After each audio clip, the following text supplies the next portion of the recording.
championship the last couple of years as well, which only heightens that intensity. Tonight's forecast brought to you by NOPEC. It is a Chamber of Commerce day. I don't even think there's a hint of a cloud anywhere in the sky in Avon tonight. 70 degrees, just a little bit of a breeze. It is extremely comfortable, no humidity. Boy, man, this is as good as it gets. So you've got the Avon Lake Shoremen, who are coming to their neighbors to the south, playing in a venue here that, you know, it hasn't necessarily been kind to them, because you think about some of these games they've had in recent years, narrow, you know, gut-wrenching defeats, including a couple last year that were both by 3 points. The walk-off field goal to you know, win a playoff game for Avon last year. There's two different ways to look at this. You got big brother and little brother. And right now, Avon has played the big brother role. Well, that's always what happens when one team appears to continue to get the edge year in and year out. And let's not forget, last year when they played in week one, it was a field goal game decided in double overtime. And I can tell you, it's not just the players, it's not the coaches that field, it's the communities. About an hour and a half before the game, you look up in the stands, and they were about 75% full on the Avon side. They know that getting a seat is slim pickings when these two are in town. And so that intensity permeates throughout everybody here in the stadium. That's a nice way of saying, hey, I parked about a mile away and walked here. This place is packed. We are excited and ready to go. You've got Avon Lake in white, and in all black tonight, the Avon Eagles. A couple of good kickers, by the way, on both teams. Owen Wiley will drill this one for the Shoremen. I don't think we have to worry about kick returns too much in this game because of one there. And just as I say it, Wiley bounces one at about the 10-yard line. Week 4 in the OHSAA underway as Avon takes it up the far side. It's Ethan Holbrook who darts out of bounds to give this Eagles offense a start. We talked about him right off the top. Sam DiTilio leading an Avon Eagles team that is 2 wins and 1 loss on the season. Their one loss was to Medina, who is guided by not just one of the best quarterbacks in the state of Ohio, but Drew Aller, a Penn State commit, is absolutely right now one of the best quarterbacks in the United States at the prep level. So losing to Medina is nothing to shake your head at. This Avon team has started to come around, and I know DiTilio is excited for this game. Yeah, listen, state championships aren't won in week 2, but that experience can help you get there. That's what Avon got by playing Medina. Quick handoff early to Coffey. Coffey goes to his right. First down carry of 11 yards, and Jacorian Coffey picks up a first down on the first play from scrimmage. Set the offensive line for you for Avon Lake. They're going to be a focal point tonight. Left tackle is Dylan Hergenroder. Left guard, Owen Byrne. Center is Michael Dertuzos. Right guard is Abe Dagabouche. And Luke Hamilton, the right tackle. Keep your eye on those guys up front. You earned it, Brendan. You earned it with that starting lineup there. There's no John Smiths. Caffey through the middle. Caffey into open space, and he's up to the 35. Well, that offensive line you just identified should be having the spotlight on them after that run by Caffey, because the left side, Hergenroder, Byrne, and Dertuzos, the center, collapsed the Avon Lake defense. And look at Caffey slipping through the hole. You can see the blocking. And then into the second and third level, ultimately. Nice tackle at the back end, or else Caffey's putting an early 6 points on the board for Avon. 23 yards there. It's his 4th carry this season of 15 or more. Add another one. No one's going to catch him. Touchdown, Eagles, the Jacarian Caffey Show.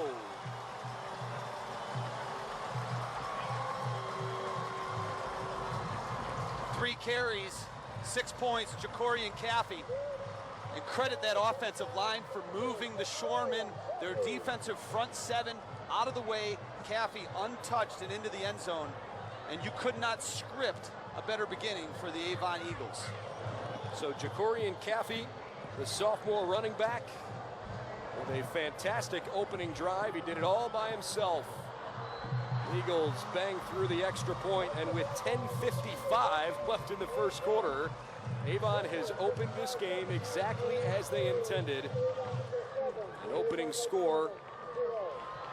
Get another look here at this pretty impressive opening drive. It's just a great block by the center, Michael Dertuzos, and the right guard, Ig Dagabush. They opened it up. Ja'Cory Caffey right through the middle. The speed gets him into the end zone. And Avon Lake starts on their heels. Brendan, this is a defense that only allows 53 yards per game to the opposing offense rushing. In one series, Avon has surpassed that. And while some of that I think Caffey deserves some credit for, there's a reason we introduced the offensive line so quickly before even some of the other skill position players. The Avon Eagles are so good up front that most times they play these last few years, they've dominated the line of scrimmage, and if you want to beat them, you've got to find a way to control that line. They're so physical, and they're big. The left tackle is only 6'2", 212, but you know the rest of them are up 250 and above. And more importantly than that, not only physical, they've got some size, but they can move their feet. And that time, they were moving the Shoremen all over the field. Coach Kostelnik, they've got to figure out what to do defensively up front, because that is going to be a long night. Vakos. He almost put it through the uprights. Well, we mentioned Nathaniel Vakos and Owen Wiley. These are not just two of the best kickers in the state, they're two of the best kickers in the country. Vakos has a 45-yarder, Wiley has a 50-yarder, and the 45-yarder would have been good from 60. It was an incredible kick. The young guys with great legs that have had good starts to the 2021 campaign. And so the touchback brings out the Shoremen offense. And in case they had not been locked in, this is go time. They are, for the second consecutive game, using Jake DePaul as their starting quarterback. Does not appear, at least at the outset, that Jeremy Zick, their Week 1 and Week 2 starter, is available right now. And that means we're going to see a run-heavy offense, and DePaul keeps it. First play goes for 6, almost 7 yards. Call it second down and 4. Before we get too far in, Ryan, how about your keys to the game, brought to you by Joyce Buick GMC. Do you have one of those green check mark emojis? We're going to need it. For Avon Lake, protect the football. They've had some problems with turnovers. And for Avon Eagles, get out that green check mark, establish the run. I think they've done that through one series. Shoremen have it on 2nd and 4. In fairness, that said something totally different before that drive. I had him change it. Fumble. Still loose. And I think Stewie got it. I think Matthew Stewie caught it off the bounce. And right on cue with the keys, protect the football, and then they put it on the ground. At the moment, you're kind of feeling like the guy looking into the crystal ball. What's going to happen here on 3rd down and short? I don't know. Well, look at that hit. Coming in off the edge. Nice play defensively by Amin Abdul to punch it out, and Matthew Stewie was the recipient of a nice bounce for the Shoremen. Well, look, it's a passing down. Jake DePaul only threw it 11 times in the last game. He's not a passing quarterback. In fact, he normally starts at H-back. DePaul is going to run it here. Needs the 30, has that and more. DePaul gets crunched pretty good by Eli Factor, but not before DePaul could pick up the first down and give the Shoremen a chance to move the chains. So that's the threat for Jake DePaul. And I'm sure Coach Mike Elder and his defense was looking across the sideline to see which quarterback was going to come out into the huddle.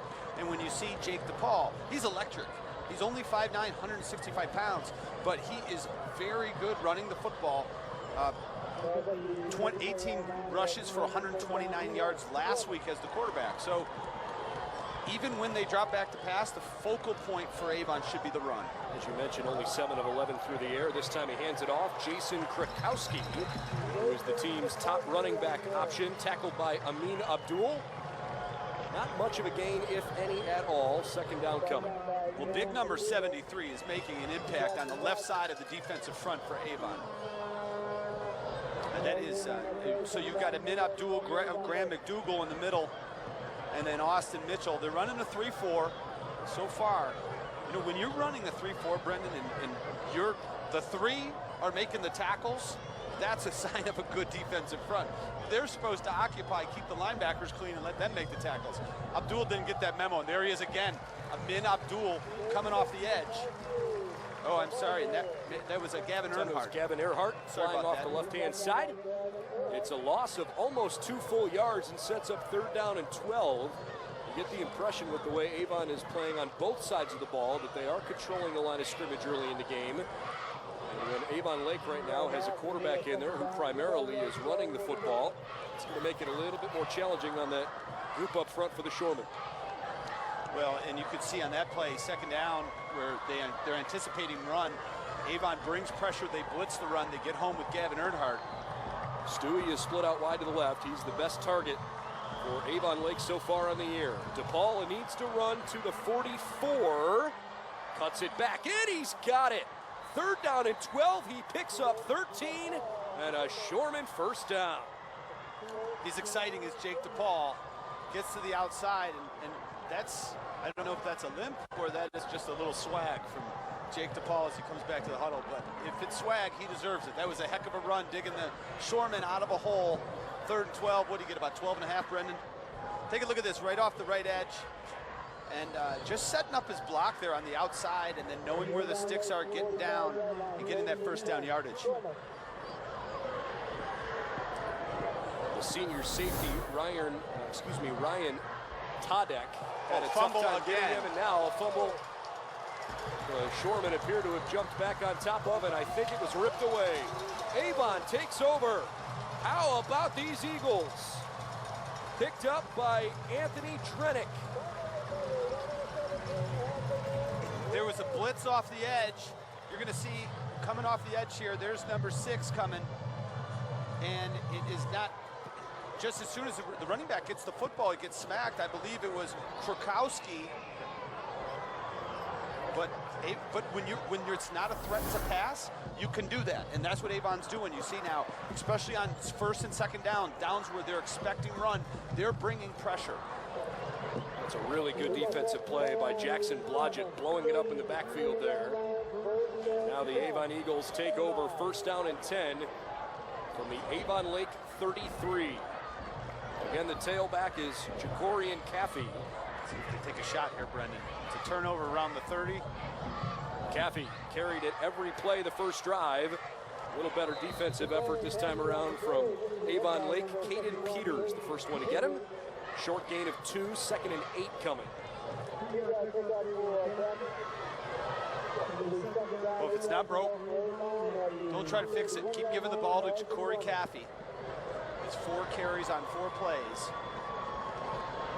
Avon Lake with a couple of wide receiver options out wide to the left. Ethan Holbrook is out wide left. Tim Conwell, who caught 3 first-half touchdowns last week, lined up in the slot. Little play action. Looking over the middle, deep and into coverage. It is tipped, almost caught, and then dropped. Looking for Ryan Tachik. Broken up.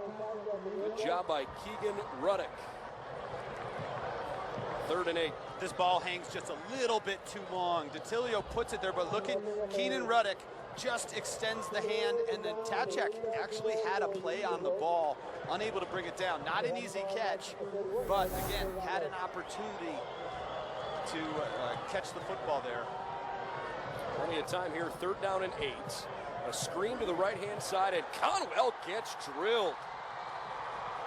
Tim Conwell caught it and immediately went backwards, a loss of 2. Fabulous defense by the Shoremen, and now Avon's in a pretty tough spot. They are not. They would be. Most teams are in no man's land. This is called easy money for Nathan Vakos, Nathaniel Vakos. That's I was waiting for. This is what, a 50-yarder, little over 50. I called it easy money. I'm giving him a little bit too much credit. I was going to say 50 yards, easy money. That's a bold strategy. We might be looking at the best kicker in high school in the country, and let's see if Vakos has it in him. The holder is Matt Fisher. High snap.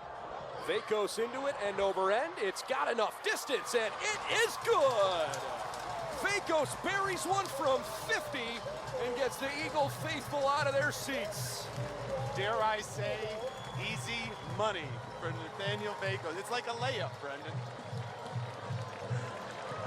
You know, it's fun when you see specialists like field goal kickers, punters do special things because it's so rare, especially at this level. As advertised, Vakos. Well, and let's just put this in perspective here, right? Because Vakos gets all the spotlight. He deserves it for sure. They just capitalized off a turnover. If they don't do that, Avon Lake gets away with it. And how often do you see high school football games decided by teams that capitalize on turnovers from the other side. You have to make them pay. You have to make them earn it. And that's exactly what you do. Credit Avon Lake, because here's what happened. They had a stand. They got him 3 and out off the field, actually made him lose tech, and you still put points on the board, and that's the importance of that.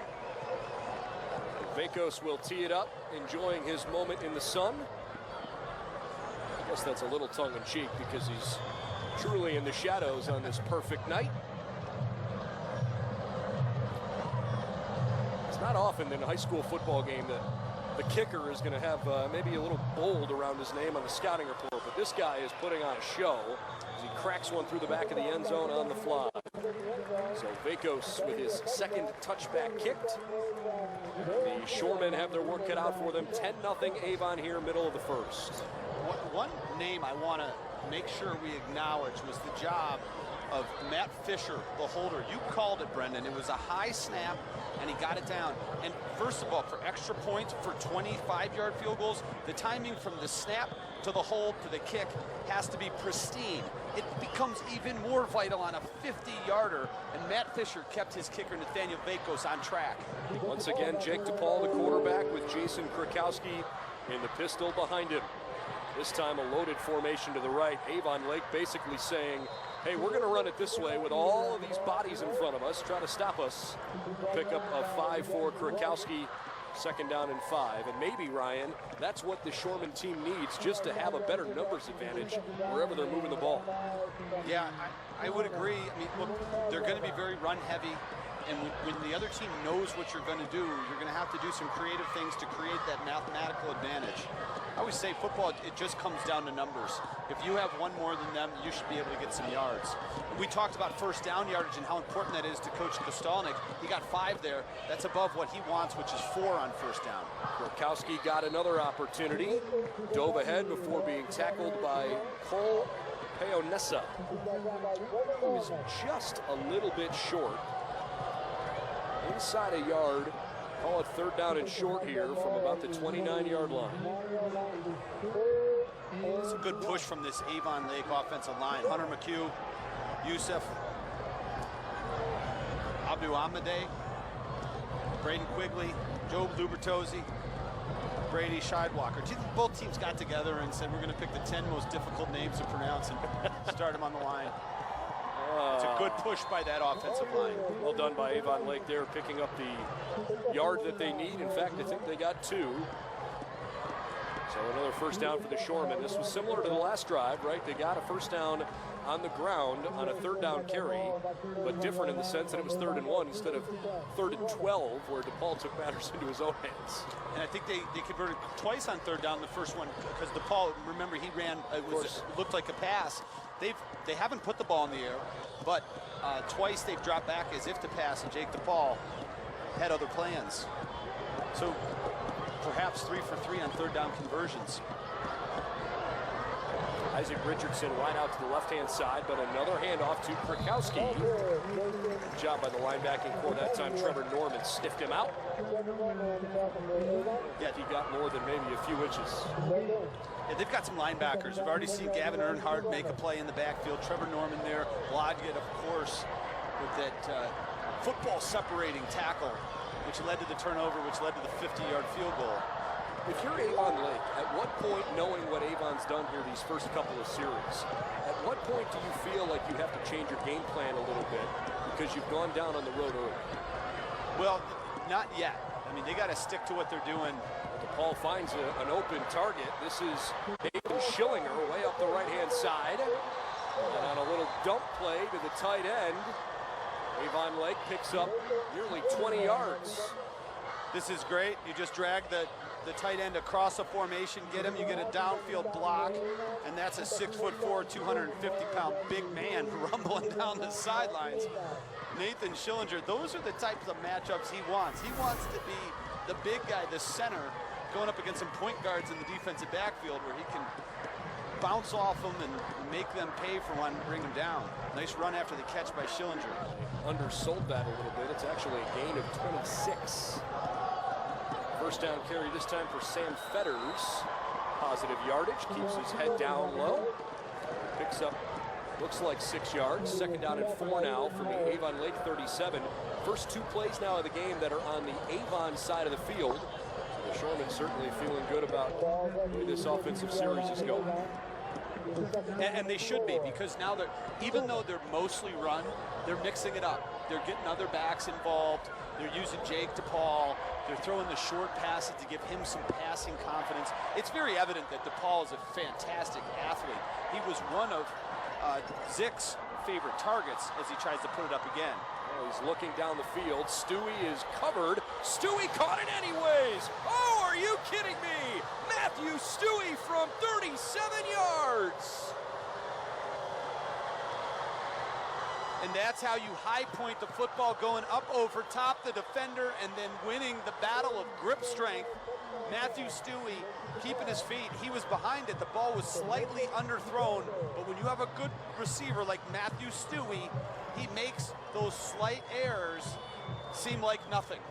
And he actually turned that pass into a touchdown. Matthew Stewie, 4th touchdown pass in 4 games, and he's not done.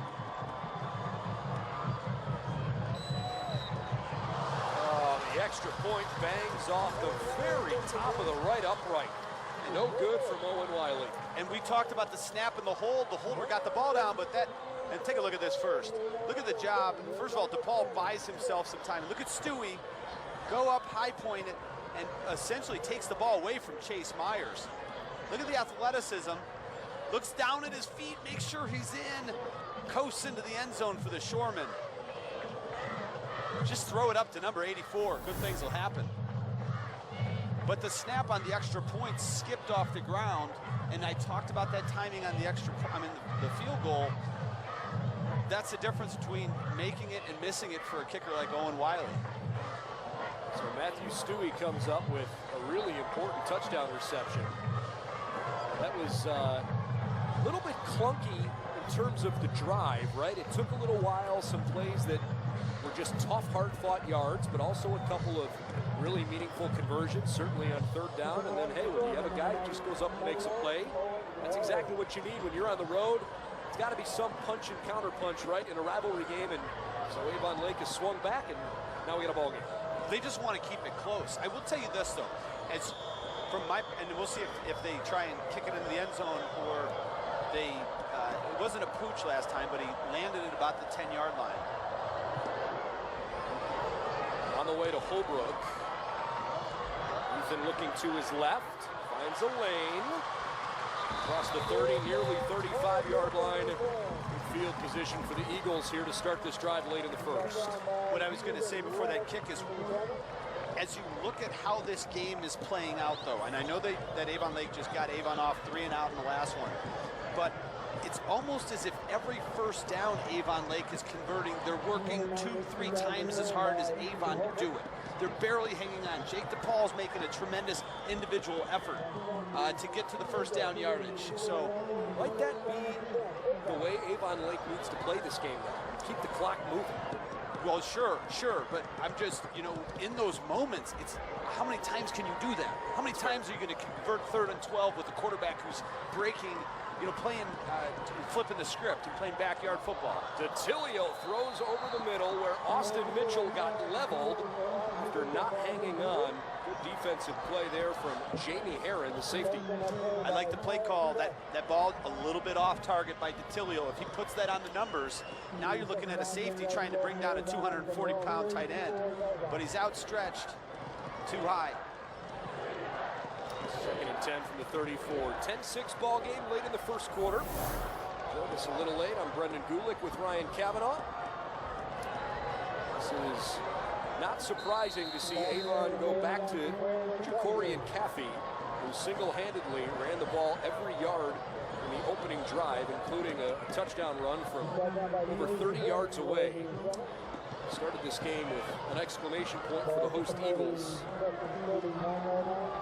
Only a sophomore, Jacorian Caffey, he averaged, coming into tonight, averages over 8 yards a carry. A pretty disciplined game so far, but an encroachment foul right over the nose tackle.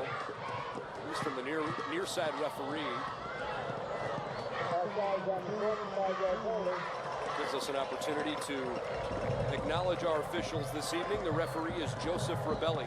John Rock, the umpire. Philip Arnold, the linesman. Line judge is Eric Foysel. David Calderwood is the back judge this evening. Appreciate their work during week 4 of the high school football season. Little shimmy behind the line, and DiTilio made something happen out of it. Picked up 7 to set up 2nd and 3. Brock Buchanan the stop. DiTilio did a nice job of stepping out of some tackles, avoiding some of the defenders from Avon Lake. It didn't seem like a 6-yard carry there by DiTilio, but that's what it was. Evan Earhart. Just on the plus side of midfield, Earhart, the new running back. This is into the backfield. They're ruling it a fumble. Avon Lake with the clear recovery. The Avon Lake Shoremen have come up with an absolutely enormous game-changing play. Jamie Herron picks it up. Well, whether it's a fumble or it's a backwards pass, it still went backwards, so it's a fumble regardless. But the ball clearly slipped out of his hand. This is going to be a great angle. If that's a pass, it's a backwards pass, so it's still a live ball. And take a look, Jamie Herron picks it up. This is a linebacker with the football. Look at that ball. Just slipped out of his hands, and watch Herron as he's running. He's actually going to look in and then initiate contact. Take on Conwell himself. I love looking at all the fans on the near sides all looking at each other and using their arms as if to say, well, did it slip? Did he throw it? Should that have come back? Yeah, but either way. Sheer confusion, but you're right. It slipped out of his hand, and he was throwing it backwards with the direction he stood. Yeah. Tough break. Certainly wasn't his intention. And now all of a sudden, even though Avon has the lead, the final play of the first quarter as the Avon Lake Shoremen knocking on the door of the red zone when we come back for the start of the second quarter, and it just might be the Shoremen who have the momentum in this contest. You never expect a game between these two teams to be a blowout, so the fast start by Avon may be a bit of a mirage. Shoremen charging here as we go through one and into the second. Come on back in just a moment, Spectrum News 1.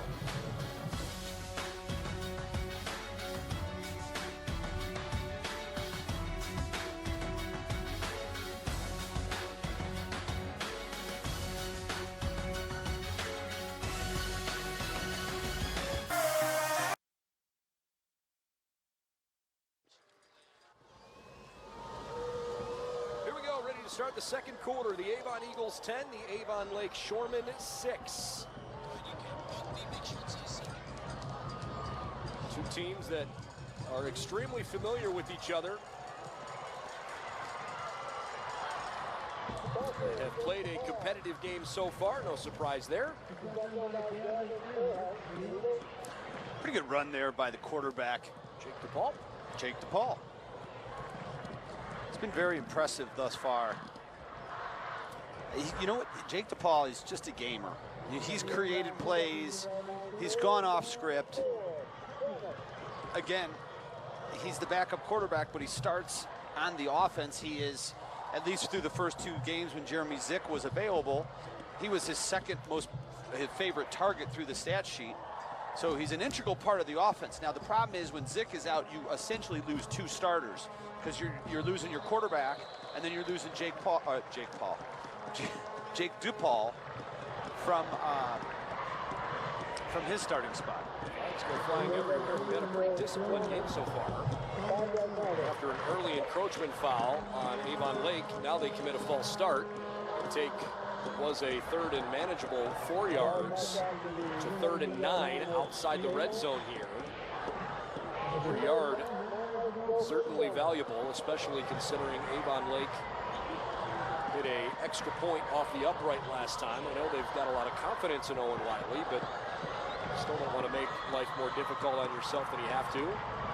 Plus, after missing that extra point now, a field goal isn't as useful. Play clock's all the way down to 2. Shoremen get it off in time. DePaul feeling some heat, and he goes down. Very well done by the nose tackle, Graham McDougall. A sack on 3rd and long. And now the Shoremen are in trouble. Well, he was engaged with the center, Braden Quigley. Take a look at number 78. And then as he comes off, left hand free, makes the sack. What a terrific play by the big fella, Grant McDougal. Jeremy Broush will hold. Owen Wiley attempting a 45-yarder. Again, he hit one from 50 earlier this year, so he's got a good leg. He's got to get past the mental block of missing an extra point.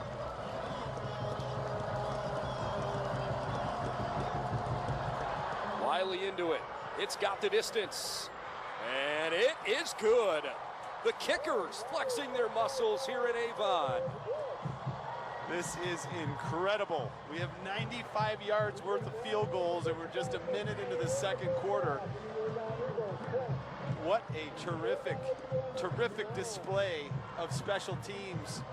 This time, Owen Wiley answers, and if you're keeping track at home, Wiley's got two 45-yard field goals, or a 45 and a 50, and Vakos on the year has a 45 and a 50. These two are good friends. They train together in the offseason. They know each other very well. They've gone to camps together. They have the same kicking coach. And right now, they are mano-a-mano in a duel for supremacy in the state of Ohio for field goal kicking. What a start to this rivalry game. Tell you what, we've had some, maybe some unforeseen drama, but drama nonetheless. And at the end of the day, not at all surprised that, you know, the game is tight. And again, just to further punctuate that point, remember, if you're perhaps watching at home and you're not from one of these two communities, last year when both these two teams met, a double overtime week 1 performance decided by a field goal, and a walk-off game winner in the regional final, essentially the version of the Elite Eight in the state playoffs, for Avon's Nathaniel Vakos to send them to the state semis again. Unfortunately, they couldn't get past Archbishop Hoban. Eagles hoping that maybe this is a chance. They got to bounce back on top of it. Both of these two teams have been a bit sloppy. Now all of a sudden the Shoremen say they've got it, and they do. Are you kidding me? Avon Lake. A fabulous effort by Jeremy Santiago. Unbelievable, unbelievable. It's Ryan Tachak who's running, and he just drops, he just loses the football. It looked as if one of the Shoremen might have put a hand on it, and then here it looks like Tachak has it. And Santiago somehow comes out of the pile with the football. Let's take a look from this angle and see what we can pick up. We're gonna see the back of Tachak, but you can tell he doesn't have the football at that point. And Santiago comes up with it, and they have flipped the field again. Brandon, before that kick, I was about to say, what are we going to see next?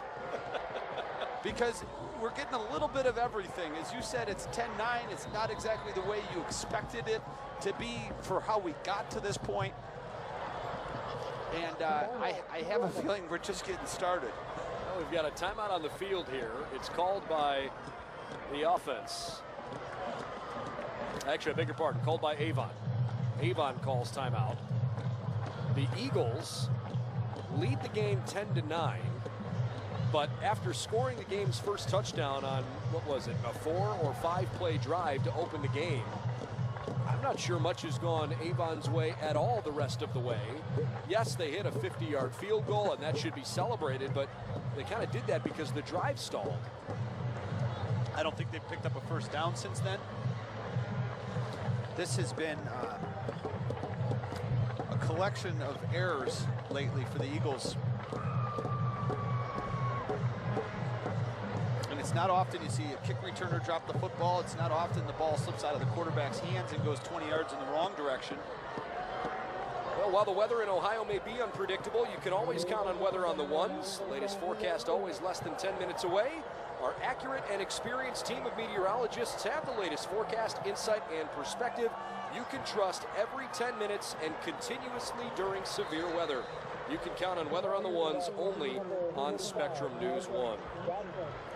Isaac Dotson with the carry for the Avon Lake Shoremen. He did a nice job bouncing off of a couple defenders, and Matt Kostelnik told us we're going to see Sam Fetters, Jason Krukowski, and Isaac Dotson. He said to what extent, I don't know, they'll all run the ball, and true to his word, they've all run it, and there's still 9 minutes left in the second quarter. And you see Krukowski back in, Dotson offset to the left, and Fetter's offset to the right of the quarterback. So got 4 people in the backfield. Look at that, Fetter's still up. Gotta find a way to wrap him up. Fetter's coughed the ball up. I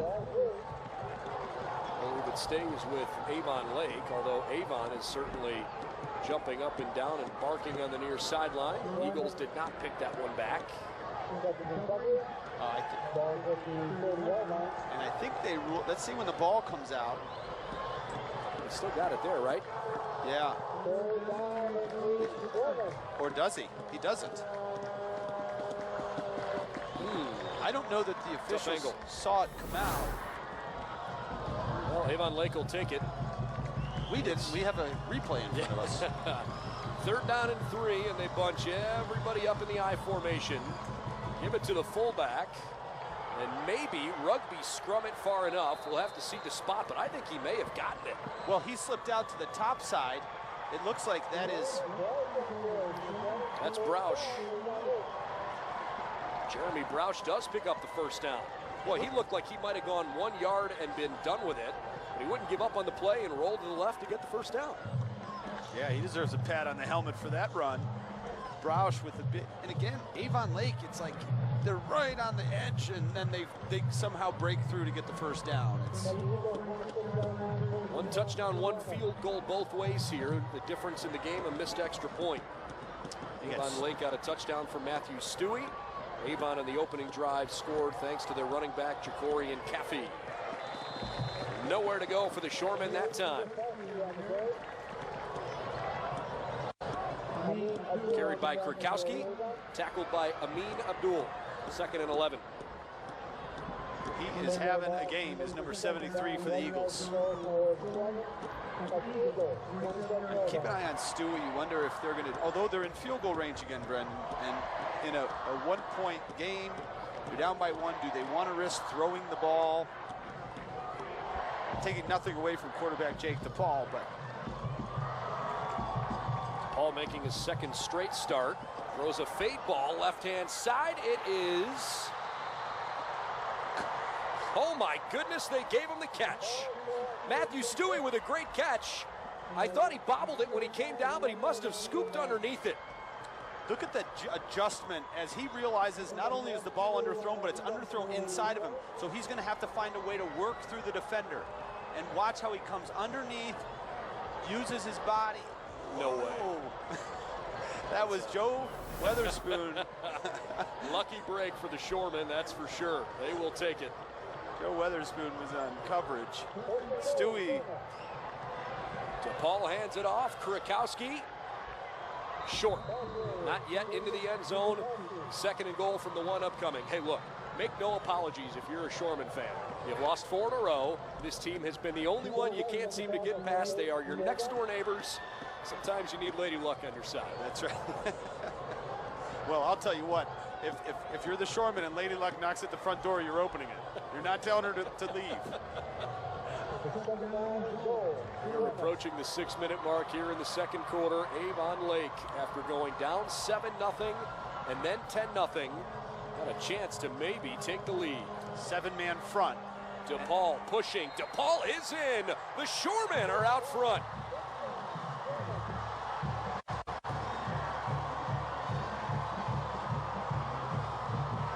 Jake DePaul, the quarterback, with some help from his friends, pushing him into the end zone against a 7-man defensive front of Avon. And the Eagles and the Eagle faithful are shocked right now. As bad break after bad break in Avon Lake, as we talked about earlier, Brendan, they take turnovers and they turn them into points. And that's where it stands right now. And they're not going to start chasing points yet.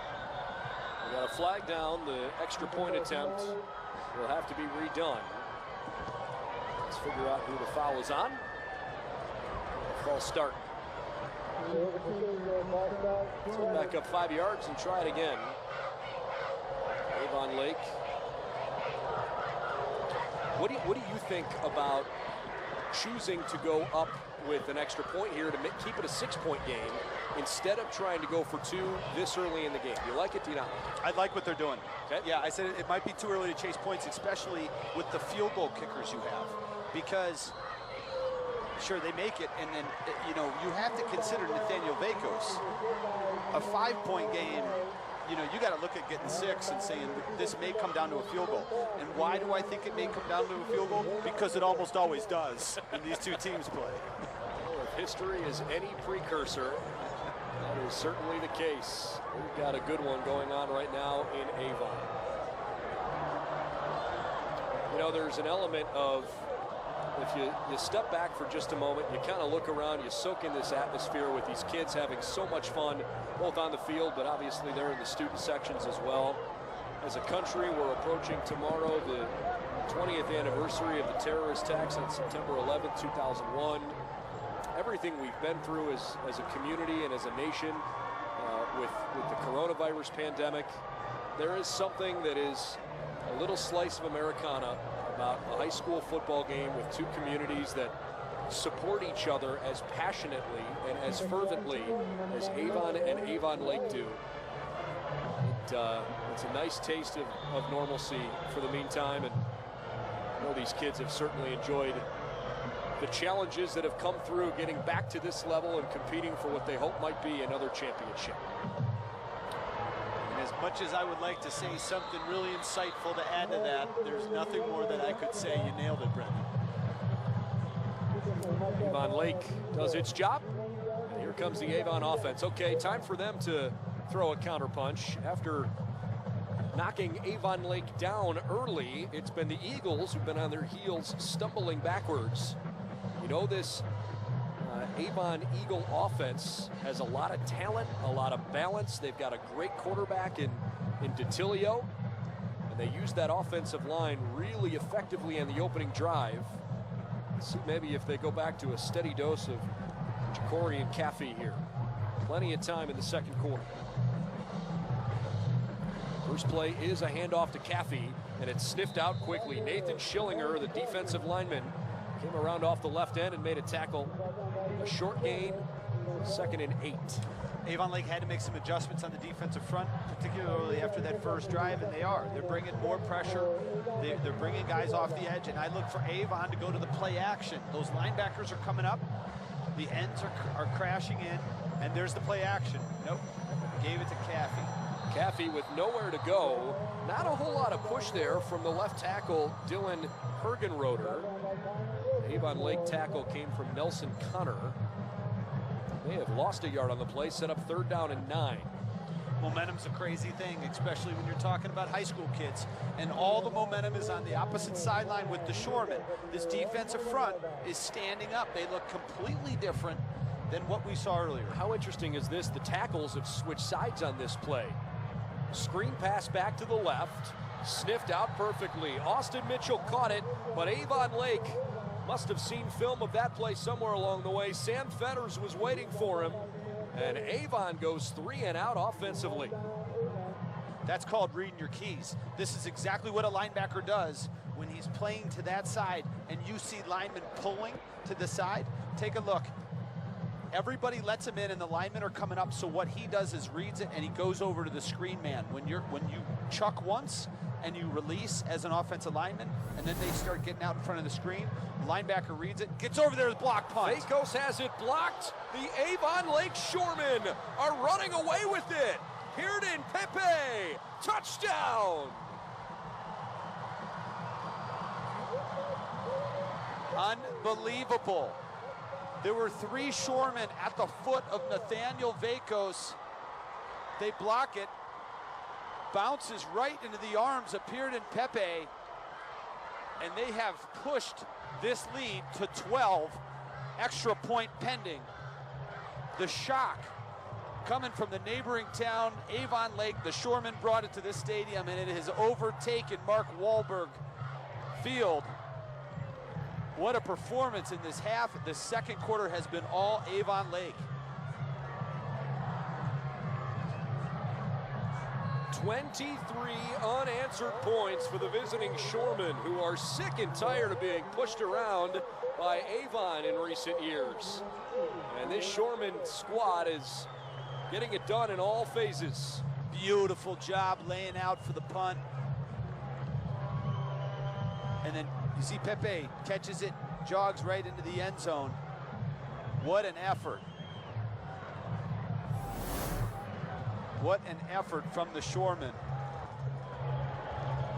If I'd have told you when it was 10-0 Avon that we'd be at this juncture with still 4 minutes left in the first half, Avon Lake having scored 3 touchdowns and a field goal, would you have believed it? No, I would not. But at this point, now going forward, you could tell me virtually anything and I will believe that it's possible. And remember, Brendan, it's not too soon. 4 minutes in this half. Avon Lake gets the second half kick.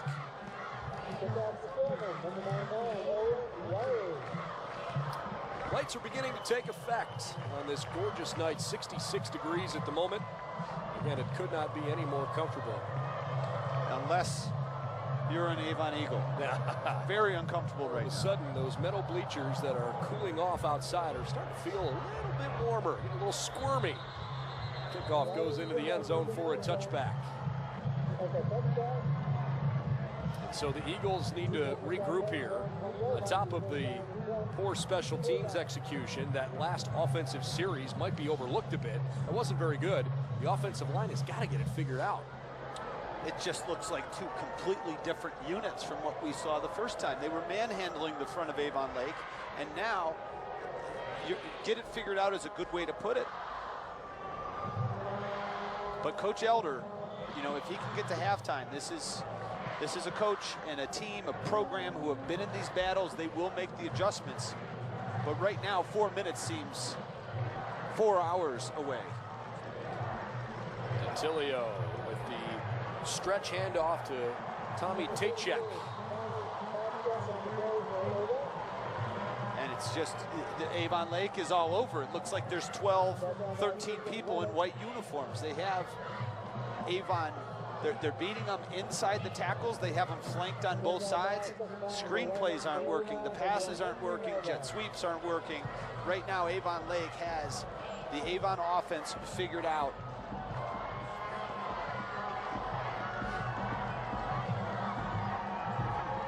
Detilio.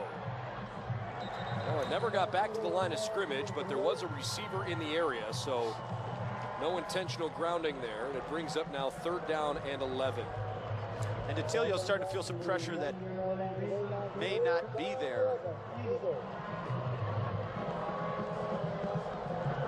He was, you know, when you start feeling pressure, he's, you know, he took himself to the sideline where actually another defender was able to come off of a good block and go get him. Probably wants to slide up in the pocket if he starts feeling pressure like that. Flag comes out. The Shoremen shoot themselves in the foot there. Second encroachment tonight. Last one gave Avon a 1st down. 3 minutes, 30 seconds remaining in this first half. Avon has all 3 timeouts. Avon Lake burned one earlier. We've got 2 remaining.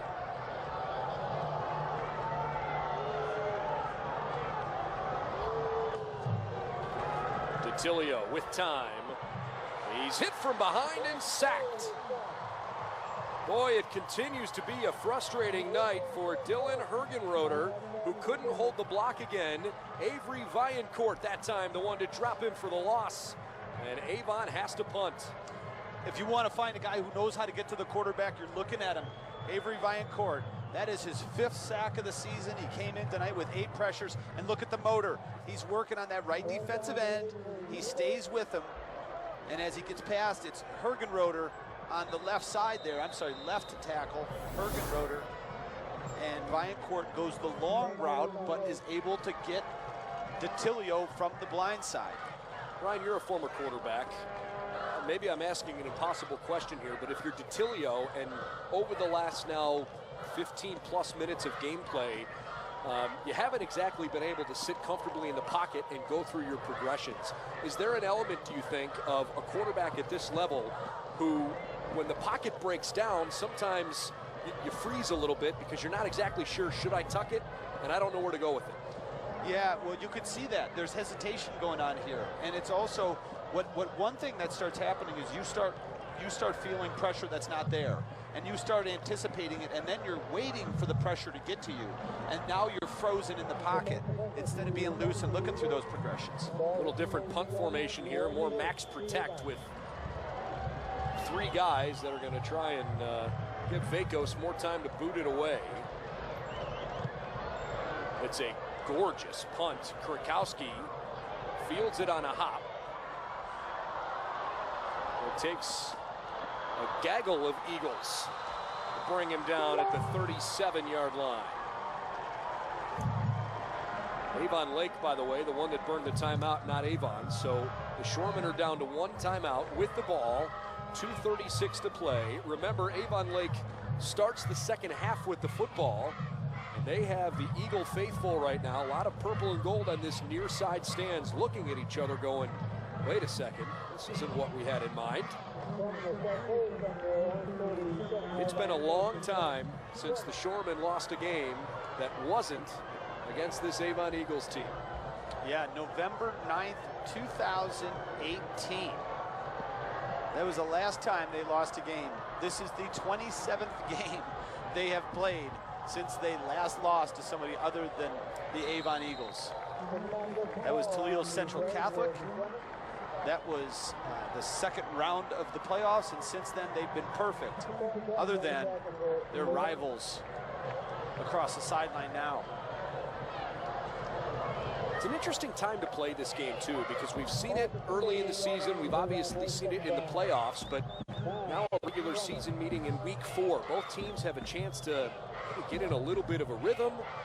It's just a little different for a rivalry game, but Coach Kostelnik in particular told us, hey, honestly, I kind of love playing it week 4. Yep. There's some pressure. Paul has to run to the left-hand side. He gets back to the line of scrimmage. And Avon burns a timeout, stopping the clock with 1 minute and 45 seconds left. It'll bring up 3rd down and 9 after the stoppage. Yeah, and they're bringing Blodgett off the edge, their linebacker. Avon, you know, it's interesting. They've kind of traded turns. Who's going to be the aggressor? Who's going to come forward? Who's going to sit back? Dear Ohio, Curtis Jackson is writing to tell you about the podcast he hosts that's dedicated to you. Few states encompass everything our nation is about, and this podcast is the place to explore your significant role in shaping America. Each week, he'll dissect challenging issues through our eyes with the hope these conversations inform and empower our communities. Dear Ohio with Curtis Jackson, new episodes every Wednesday. 1 minute, 45 seconds remaining in our first half. With Ryan Cavanaugh, I'm Brendan Gulick. Avon and Avon Lake. This is a game when you basically get the composite schedule of all the high school football games across the Northeast Ohio region. Doesn't matter what division. This is one of those games right away that you immediately say, okay, when are the Shoremen and the Eagles playing? Because that one has really meant something recently. Yeah, actually, oddly enough, I was texting with a good friend of mine, Matt Ridgway, who's a big high school football fan. And he said, what game are you doing? And I told him, he said, yeah, that's one of the ones I circled at the beginning of the year. So you're absolutely right, Brendan. People who know that this is a destinations type game. Well, it's a good play by Chase Myers to make the tackle. Jason Kurakowski was lined up as a wildcat there. I don't believe Jake DePaul was on the field for that play, even though there was a timeout called, and DePaul could have come back into the game. He did not line up at quarterback that time. And now Avon Lake is faced with 4th down and 1 from the 46-yard line. Avon has 2 timeouts left. I would have to think if you're Avon Lake, you've got the lead, you get the ball first to start the second half. Is it too conservative of a thought that just to try to make the field as long as you can on the Eagles, who have no mojo right now? I don't think it's conservative at all. I think it's the right call. I mean, if anything, it would be extremely risky to do this. You know, especially with the kicker that they have in Vacos. You're looking at a 13-point lead. You're 10 yards away from the guy being in field goal territory. And as I say that, they bring the offense back out on the field. Well, DePaul is going to line up under center. Maybe they're going to try a hard count. They've got that timeout. You never know. This could be a really critical play. Everybody at the line of scrimmage. I don't think they're gonna snap it. You might be right, Brendan. 8 seconds.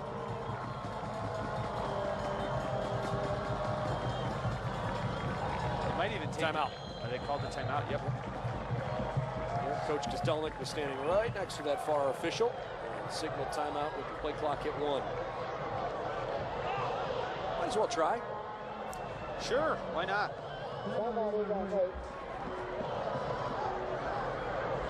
So with $1:36 to go, Avon Lake burns their final timeout of the half. We'd like to remind you that you can take Spectrum News 1 with you wherever you go. Do what over 1 million other users have done. Download the Spectrum News app on your favorite device or tablet. You can get the latest news and weather and watch the live stream 24/7. Go to SpectrumNewsApp.com to learn more about the app. Download it if you haven't already.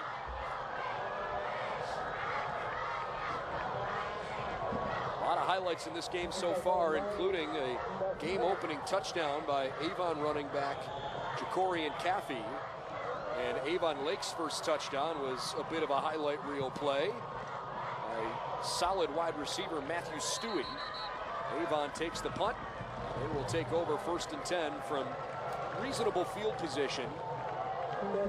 With 1:30 to go, the Eagles have 1 timeout at their disposal. And as you've mentioned several times, Vacos has a big leg. The flag right now, well off to the left-hand side of the field, couldn't be hanging more limp. There's basically no wind as a factor right now. Considering he hit from 50 already, I like your chances if you can at least get to roughly the 33-yard line. That would mean Avon's got to move the football a good 30 to 35 yards here. Do the Eagles have that in store right now? I'm not sure they've had 30 or 35 yards of offense their last few series combined. Tilio wanted to throw, instead tucks it and runs. Well, they're going to get Fetters for a blindside block. He's down at the 37-yard line. I'm sorry, I said Fetters. I meant Austin Mitchell.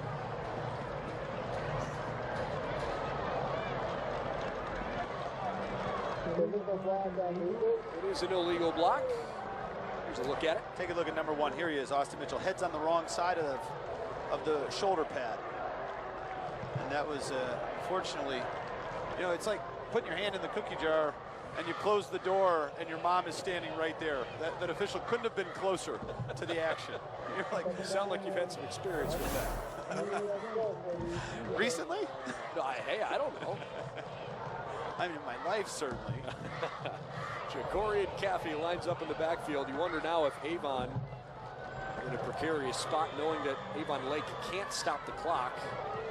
Perhaps the Eagles just try and get into the locker room clean. Hang on to the football. Good job of the defensive line now. I'll tell you what, this is all of a sudden, this game is so much different. Brock Buchanan went swarming in, so did Nilson Connor. I mean, I can't understate enough the difference in the opening series of the game and the push that Avon had up front.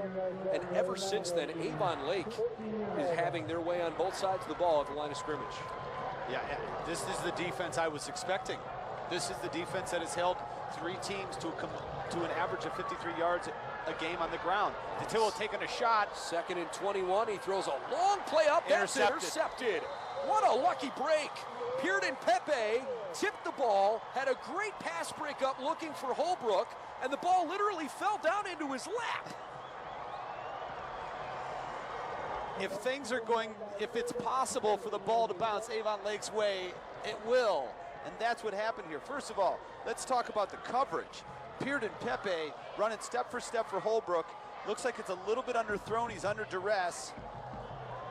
And actually, it's a pretty good ball. And look at this. Lands in between his legs, catches it. That, no doubt that's a reception. Interception, rather. Pepe, of course, scored the touchdown on the blocked punt earlier, and now comes up with one of the interceptions he'll tell his kids and grandkids about. On 1st and 10, a throw to the outside, and hey, if you're Avon Lake right now, I know you don't have any timeouts, but you should really be thinking about trying to figure out a way to get a chance to kick a field goal before the gun. Well, we spoke with Coach Kostelnik this week, and I said, if the game's on the line, where does the ball? And he said, well, he kicked a 45. I said, well, I know that, but how far will you run? And he said, what Owen, he says, if my kicker, I say, what are you comfortable at? Well, remember the great story. He said the special teams coach was like, wait a second, how far?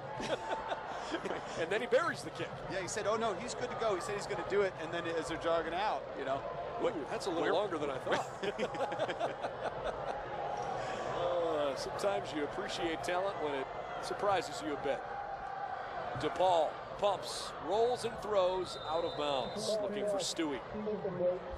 24 seconds, 3rd and 5 coming. Yeah, that's Coach Marsala, and he said that he's always, and that particular Coach Marsala is so important on the sidelines for Matt Kostelnik. He says he's always in my ear, he's super detailed, he knows everything, and then he looked out and said, wow, I didn't know it was that long. I love it. But the answer to that question now is it becomes important, because where do you need to get the football to send Wiley out there, and let's see if he can get one. Obviously right now we're looking at a 60-yarder, probably a little far.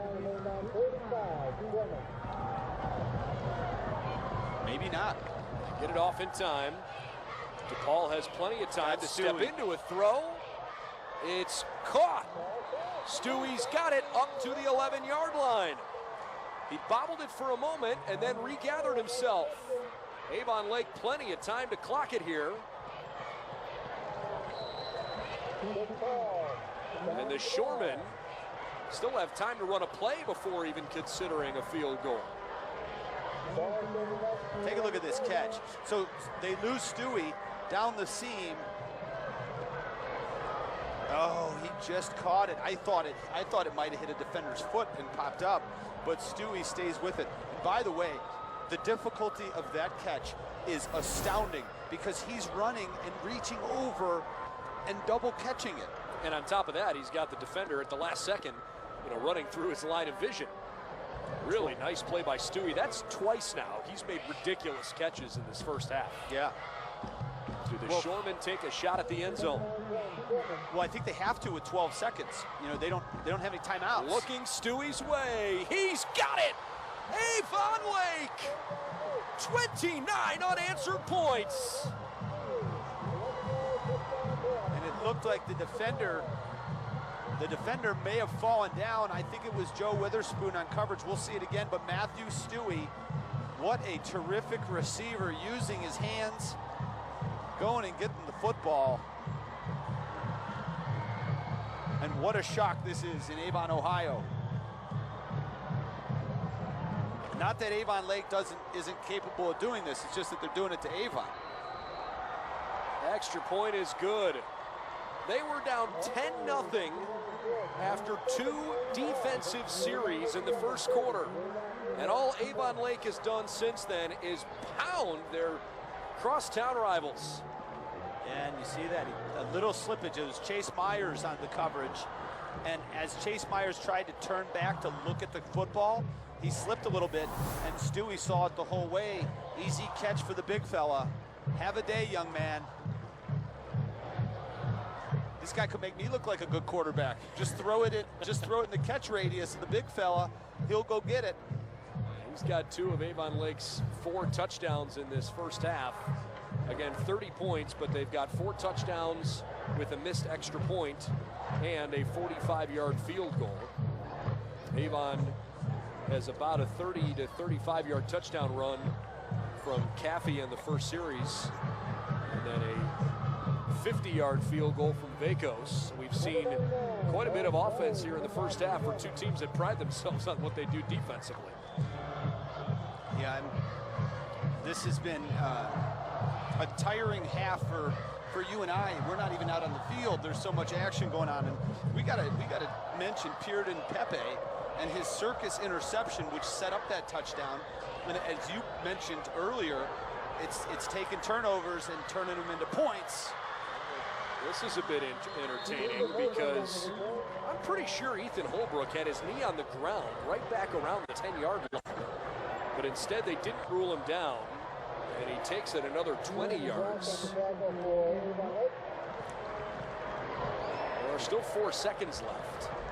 Do they take a knee and go into the locker room and regroup? Alex Alvarez is coming in the game, number 4. He's on the depth chart as the backup tight end. He's 6'2". We'll see if they're bringing in some height to try and throw a jump ball. Find out where number 4 lines up, or is he just coming in to pass protect? DeTilio. Those 3 wide receivers, including Braden Fitchko, lined out way out on the right. Hand off to Caffey. Avon Lake doesn't really care how many yards he picks up as long as he doesn't get into the end zone. That play will end the first half. Holy smokes, as this game swung in a direction we did not see midway through the first quarter. Avon took a 10-0 lead and looked like they just might have the upper hand for a 5th season in a row. Avon Lake, sick and tired of being pushed around, puts up 30 unanswered points, including a blocked punt, but they returned for a touchdown. And while we still have a second half to play, the Eagles are the ones that have a mighty big hole to dig out. Well, there's going to be a lot going on in both locker rooms during this halftime. Number 1, when you look at these guys in white, Coach Kostelnik is going to tell them we are nowhere near over with because we know what's across the sideline and what's going on in that locker room.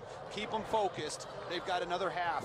And for Coach Mike Elder, him and the Brain Trust, they're going to get together. It's X's and O's, and it's where's your heart and where's your head, because you need to get your head in the game, you got to play with your heart, and you got to listen to the adjustments that the coaching staff's going to make. Here's the highlight of the first half for me. We got another one coming up. Amen to that. Coming up at halftime, we'll have the latest headlines and weather from Spectrum News 1 studios. We'll also recognize this week's OHSAA Scholar Athletes and take a look at some of the first half highlights and stats. That's all in our halftime report. We'll take a break here locally from Avon, where the Avon Lake Shoremen have a 30-10 lead over Avon Eagles. Back in just a bit, here from Avon on Spectrum News 1.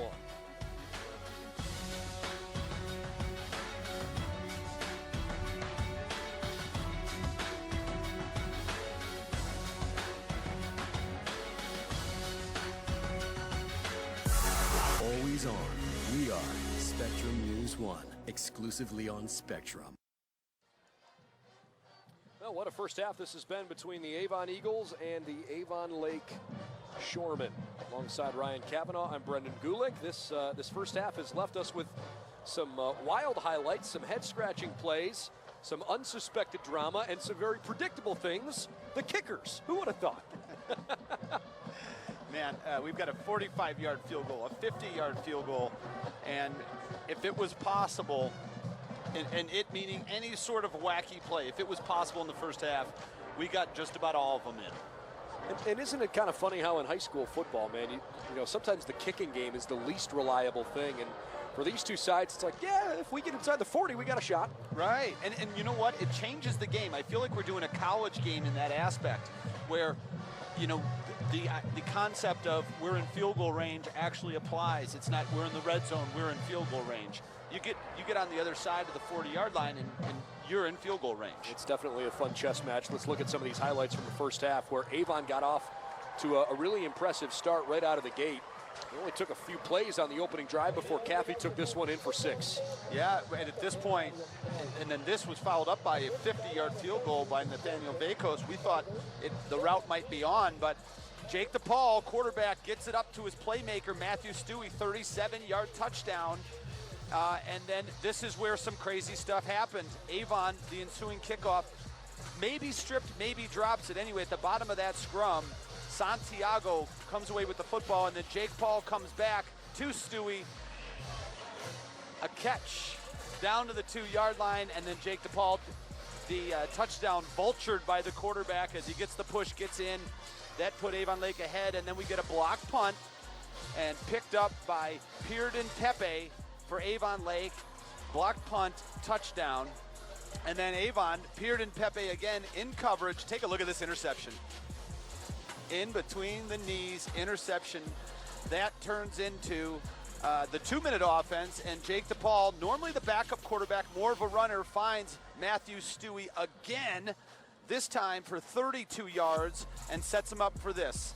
Another touchdown, the second of the game, the 5th of the season for Matthew Stewie. He's putting on a performance. First half alone, 5 catches, 110 yards, and 2 touches for Matthew Stewie. And Avon Lake is up 30-10 at the half. I mean, Ryan, are we doing enough justice to this storyline? The backup quarterback who had 9 catches in week 1 as a wide receiver is thrust into being the backup quarterback, so it not only changes that position, but also one of your top targets is no longer available. He's come in and he's hung 30 on the board on his arch rival across town who haven't beaten in 3 years.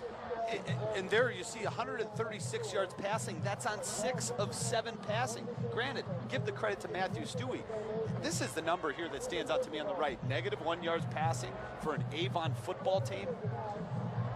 It's not Avon like they're 2 of 6 passing, 100 yards rushing. The majority of that, 75 of that was on that first drive.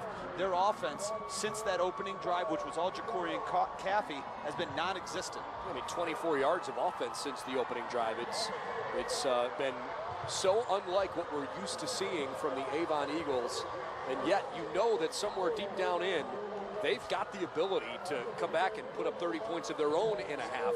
So if you're Avon Lake, you can't necessarily just go to sleep and try to nurse this lead.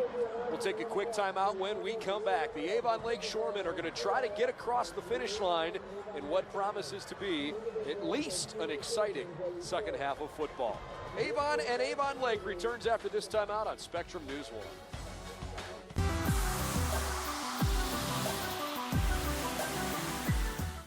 There's never been a better time to switch to Spectrum Mobile. You could save up to 40% on your monthly mobile bill. Plus, there are no added taxes, hidden fees, and no contracts. Use the Spectrum Mobile Savings Calculator. And in 3 easy steps, you'll instantly see how much money you could save by switching to Spectrum Mobile. See for yourself.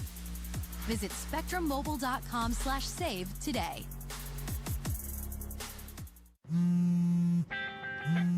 Mike Kallmeyer, Sunday mornings at 10:30 on Spectrum News 1. Also available on the Spectrum News app. Spectrum Mobile is a better way to mobile. Customers who've tried the Spectrum Mobile Savings Calculator and switched see significant monthly savings. In 3 easy steps, the calculator will show you which plans best fit your data needs and how much you'll save by switching. By mixing and matching our by the gig and unlimited plans, you'll only be paying for the data you use. And every plan includes nationwide 5G. Try the Spectrum Mobile Savings Calculator today at spectrummobile.com/save. He's the one who noticed his mom's face was swollen.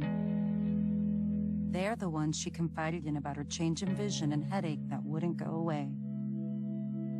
He's the one who really listened when she said that something just didn't feel right.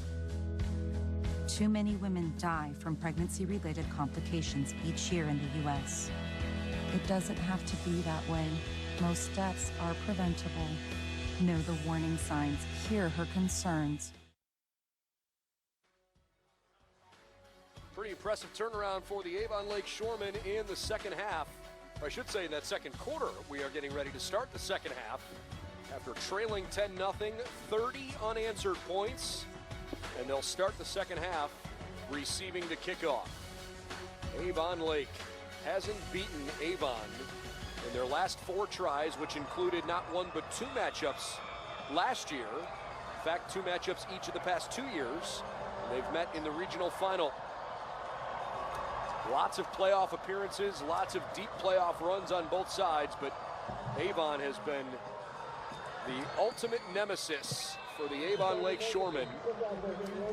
A touchback, and the Shoremen will start at the 20-yard line, 1st and 10 here in just a moment. Ryan, since Avon Lake has the football first, we'll put our focus there. They've obviously got all the momentum in the world right now. Could halftime have been the only thing that slowed them down? I guess so. I mean, you know, one thing that I may have expected if I'm nitpicking is the rushing. They only have 44 yards on the ground, which is a little bit surprising to me. It feels like they had more, but they've begun to get stronger on both sides at the line of scrimmage, so we'll see if they continue to try and run the football, and they do right off the rip. Rokowski cuts it back. Runs into several Eagle defenders for a gain of maybe 3 yards. We call it 2nd down and 7. You know what I think Avon was doing so impressively and effectively at the beginning of that first half was blitzing the run.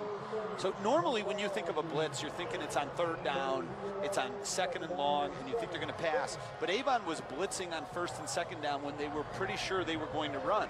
And then that didn't allow Krukowski or DePaul to get loose. And then put it into 3rd and long passing downs, which is not where Avon Lake wants to be. On 2nd and 7 here, DePaul keeps it himself. He's got a 1st down. Good gutsy play there by maybe the best athlete on this Shoremen team. Yeah, and that time they did. I mean, they blitzed the run. They just tackled Krukowski. Take a look at the pressure. Look at it. It's all coming up, and they all go towards Krukowski. Great ball fake by Jake DePaul. Look, he probably is the best athlete on this team. Stewie is the most acrobatic receiver on the team. He's been able to pull off some pretty impressive circus catches, but the versatility and the number of things Jake DePaul can do, he's quietly been a real standout in this first half, or second half rather, first half of the game. DePaul on the same play, keeps it and finds a seam. Good run on 1st down, he picks up 7. Ahead to the 40-yard line, 2nd and 3 coming. Good plays on 1st down, always going to help you move the ball. Yeah, he's just so good at the zone read. And the defense is collapsing on the running back, and that's allowing him to get to the outside. Remember, this is a step-in quarterback. This is not his normal position. As you said, 9 catches in week 1. 12 catches in week 1, 100 yards, 1 touchdown, averages 8 yards a catch, and now he's playing quarterback and just tearing it up. What an athlete. But the ball fakes, that's not something you just wake up and you learn how to do. This time he hands it off. Minimal gain of maybe a yard. And Blodgett says the ball's down. Well, the referee on the near side is giving no indication of a turnover, although you're right, Jackson Blodgett was kind of pointing and saying, hey, wait a second, that's our football. And they're bringing Blodgett off the edge again. I really like that. They're going to have to do something. Let's see where the football comes out. Well, they might have ruled him down. Oh, he's down. Okay, so it's 3rd down and 2. And now it becomes who wants it more at the line of scrimmage. Well, the Avon Eagles needed a big 3rd down stand, and they get it. For the first time in quite a while, the home stands come to life to support the home team. Yeah, there's Jackson Blodgett again. That second wave came through to shut down that run. And that is exactly what the Avon Eagles needed. I think you just bring up a very good point. We are sitting, obviously, in the home press box on the home side, and we haven't heard much in the last hour. A couple guys back deep, Ethan Holbrook and Evan Garcia. This was hit toward Garcia, who spun around a little bit, but makes the fair catch. And Avon Lake comes back out there defensively. All right, we addressed it from the Avon Lake side. Offensively, now that Avon got the football back, might have lost a couple minutes time of possession, but the defense did its job. They've got some work to do. Not an insurmountable lead by any stretch of the imagination. What do you want to see from the Eagles here out of the gate in the second half? Well, they're 2 of 6 with negative 1 yard passing. What I want to see is them throw on 1st down. They've got to mix it up a little bit. They've got to be less predictable, and they have to help their quarterback out to call some passing plays when the defense may not be expecting it. Take a page out of Ryan Cavanaugh's playbook, and they run a draw. It's a modest game. Good 1st down play. Well, look, if you're going to get 7 yards on the draw, then I would run the draw. But you know what I'm saying, though, Brendan? Sure, like, I want to see them. They've got to do something different. And right now, when they do elect to call passing plays, Avon Lake knows it, you know it, I know it, and it's making it more difficult for Sam DiTilio to get into a rhythm and a groove. And there's a bootleg. Nope, gave it. Caffey with a stiff arm all the way up to the 40-yard line. A gain of 14 and an Eagles 1st down. Caffey's only a sophomore. He's only going to get better, but you can see the tools, the elusiveness. Watch his ability to adjust his body and his hips to get skinny and avoid people, and there's that strength there. If he, once he starts growing a little bit, that stiff arm, you put it on the helmet and you push him down. It's not going to slip off of him, and then he's off the sideline to Pater. Set it, Pater. Look at Caffey. Talk about strength. He heard me, and he's like, I'll show you just how strong I am, as he breaks several tackles, works his way up for what was going to be a negative gain into a positive one. Muscles his way ahead. He actually picks up 2 yards there. Second down. You know what? Picks up 3 yards and put him all the way to the 43. Second down and 7. Tip of the cap there to Mr. Caffey. Yeah, Kyle Kress came up from the free safety spot to help bring Caffey down. Motion man for Avon is Chase Myers. Time to pass for DiTilio. He's looking down the seam. Wide open, in stride a catch. Tim Conwell, who scored 3 touchdowns in the first half against Glenville last week with a huge reception. He's down at the 2. They've got to get their playmakers involved. Tim Conwell is one of them. Comes in just shy of 200 yards on the season, 17 catches, and you can see why. He's a dynamic wide receiver. That's a very difficult catch, looking over his shoulder. And DiTilio, this is the sort of pass that will give him confidence. There's a defender draped on Conwell, and he's able to bring it in, steps out of the tackle. Excellent individual effort after the catch for Conwell. Press the touchdown saving stop, if only for a moment. DiTilio taken down behind the line of scrimmage. Nilson Connor and Jamie Herron both there. I have a hunch that somebody missed an assignment somewhere along the way for the Eagles, because DiTilio kind of looked around saying, hey, I wasn't supposed to keep that. No.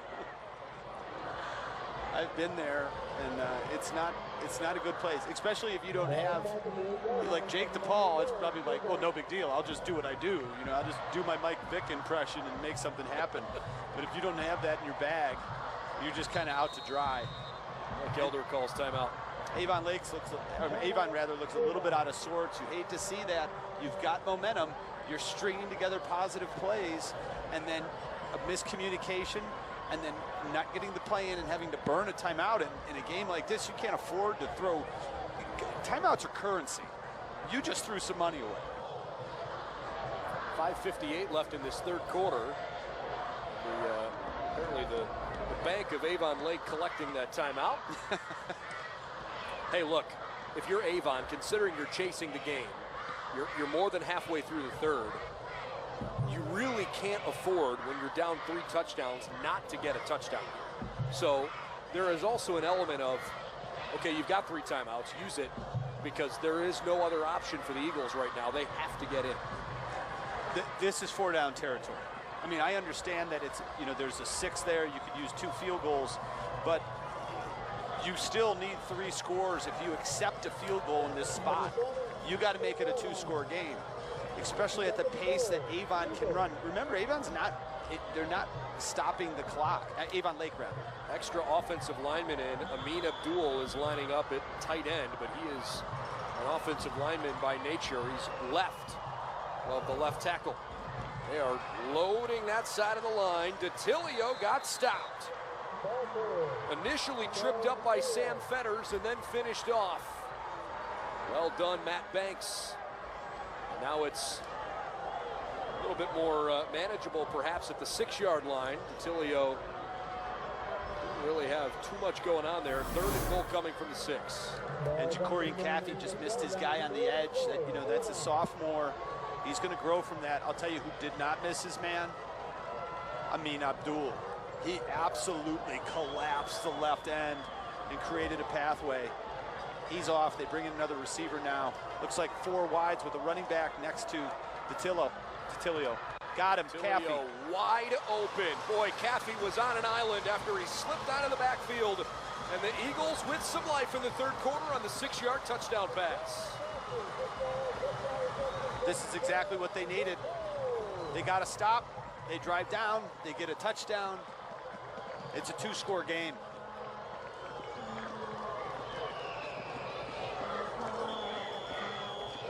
Bakos on for the extra point. And we cut it to 13. go. Well, Avon did what they needed. They got to stop. Then they take the football and go down the field. Get 7 points on that little flare. Well executed. And Sam DiTilio, we've got to give him some credit here. As you saw, there was defenders coming through because Caffey is supposed to pick up one of those guys. When he runs past him, he creates an opening and an option to throw it to, but that means that there's someone free running at Sam DiTilio. So he's just got to be confident, know he's going to take a hit, flip it over top of the defenders, accept the hit, but make sure you get the ball to the receiver. He did all those things. You get a sticker on your helmet. You get an eagle on your helmet for what he just did. If they do that. You know, we've talked a little bit about these two head coaches separately, but maybe not together in their relationship because, look, it's a lot of fun, Ryan, when you're talking about two programs that have the familiarity with each other from the player's perspective. Mike Elder has done such a great job at Avon High School for quite a while now, and in many ways, he's been a bit of a mentor to the head coach on the other side in Matt Kostelnik. And I don't think it's any surprise that Avon Lake is suddenly becoming quite a foe, looking just like their crosstown rival. Yeah, no, there's something in the water in Alliance, Ohio. There's so many coaches in Northeast Ohio, throughout the state, and in the college ranks from Mount Union, as both of these guys are. And as you mentioned, this relationship, Coach Kostelnik this week said, other than on Friday nights when we play, our relationship's great. Lines of communication almost open, and in fact, Coach Elder almost hired him on his staff.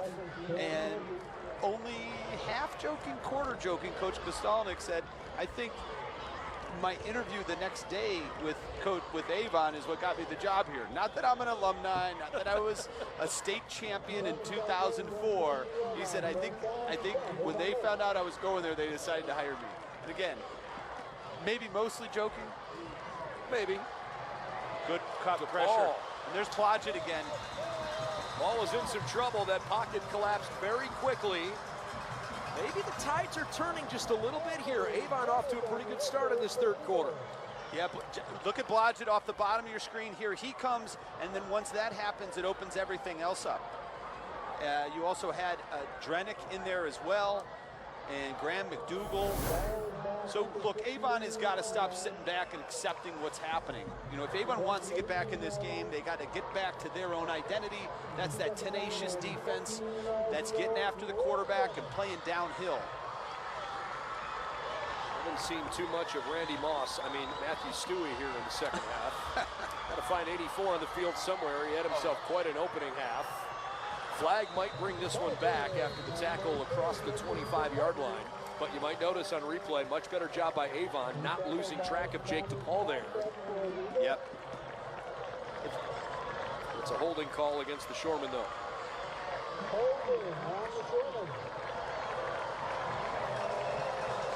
But look at the fake. Look at the defenders tackling DePaul, which is good. And that's what you were speaking to. Even if he's going to fake, if he's going to do that, you've got to tackle him. You've got to hit him. Because Jake DePaul, the legs of Jake DePaul is what's hurting Avon. It's not Jason Krukowski or anybody else running the football. Your priority is the quarterback, Jake DePaul. And now they've got DePaul in a situation he doesn't want to be in. This is second and long. And when I say long, I mean it's really long. Second and 23 from their own 9-yard line. Quick pass to the left-hand side. Maybe something cooking here for Nathan Schillinger. All the way out of bounds near the 30. Wow.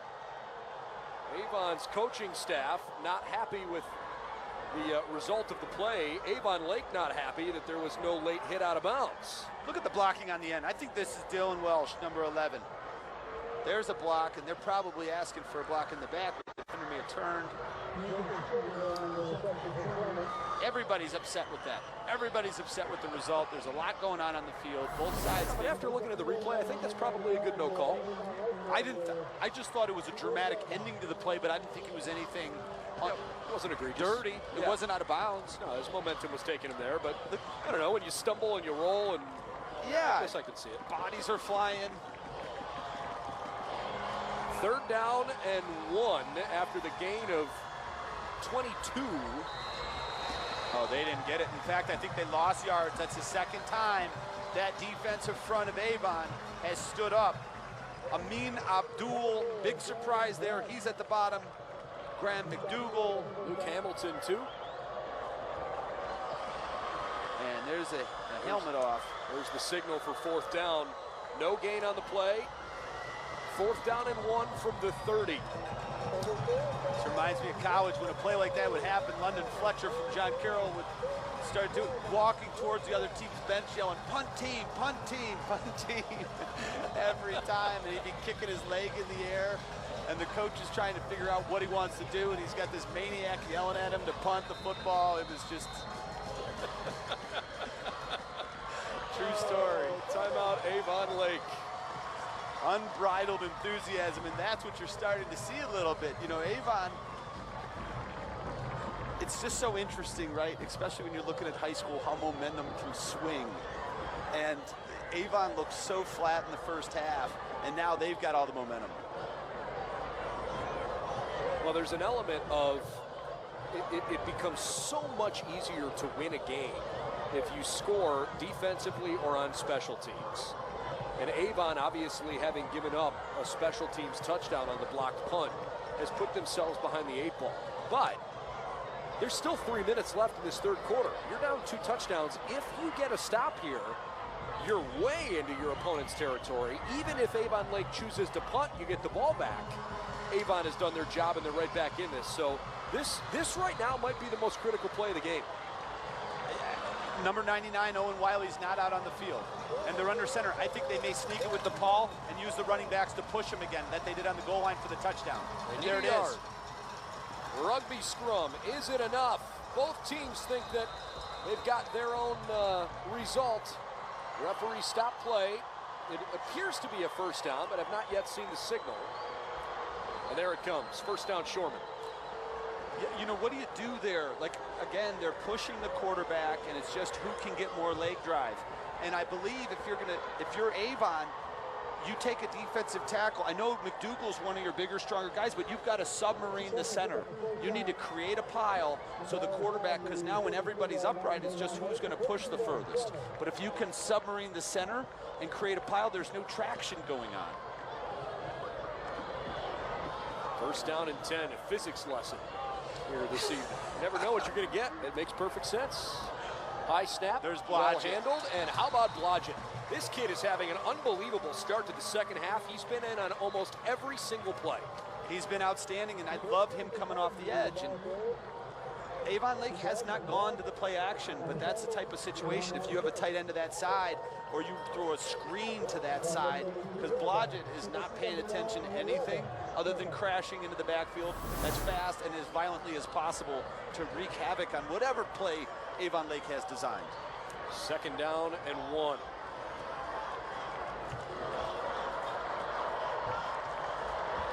I don't think these two teams would have it any other way.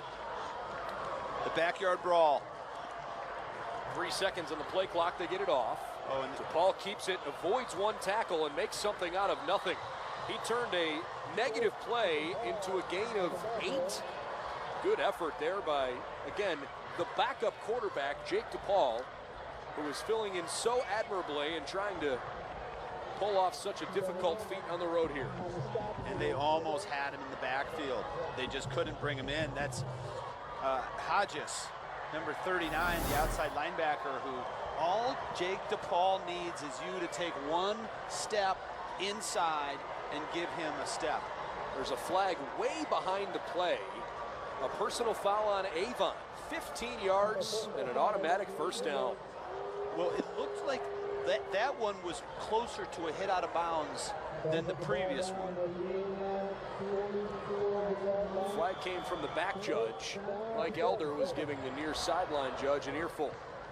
Well, listen, Coach Elder's working the officials on this sideline, and everybody on Avon Lake is working the officials over there. There's been 2 close out-of-bounds hits, both on Avon Lake sidelines. The Shoremen on 1st and 10, out of a fancy formation. Isaac Dotson the carry. He'll pick up 8 yards down to 37-yard line, actually 7 yards. 2nd and 3 from the 37 coming up. And that's only Dotson's second carry of the game, but both of those have been good gains in that 7 to 8 yard range. Element of surprise a little bit when they give it to Isaac Dotson. I called it the backyard brawl. There actually is a trophy. It's the battle for the Silver Rail trophy that's at stake here. There are some good games around Northeast Ohio tonight, but I'm not sure there's a better one than this one. No. Take the scoreboard out of it, but even with the scoreboard, it's a good game. Krakowski rumbles his way down inside the 30. He picked up nearly 10, but plenty for a first down. Nice piece of blocking on the right edge by Lubertozzi and Brady Schildwalker. Avon Lake's coaching staff, including their head coach, Matt Kostelnik, told us when we asked him earlier this week what kind of potential college offers might come for his kids. He said, well, for a lot of them, it's still pretty early in the process, but a couple of offensive linemen that may have a chance to potentially play at the next level. Both of those names just mentioned fit that mold. 3 quarters in the books. Not sure who's the better team so far tonight. The scoreboard would indicate Avon Lake, but Avon has a sneaky feeling of hanging around, and you know what they're capable of if you give them a chance. The Shoremen have to step on the Eagles' throats on this drive. We're headed to the 4th. Don't go anywhere. We'll be back in just a moment on Spectrum News 1.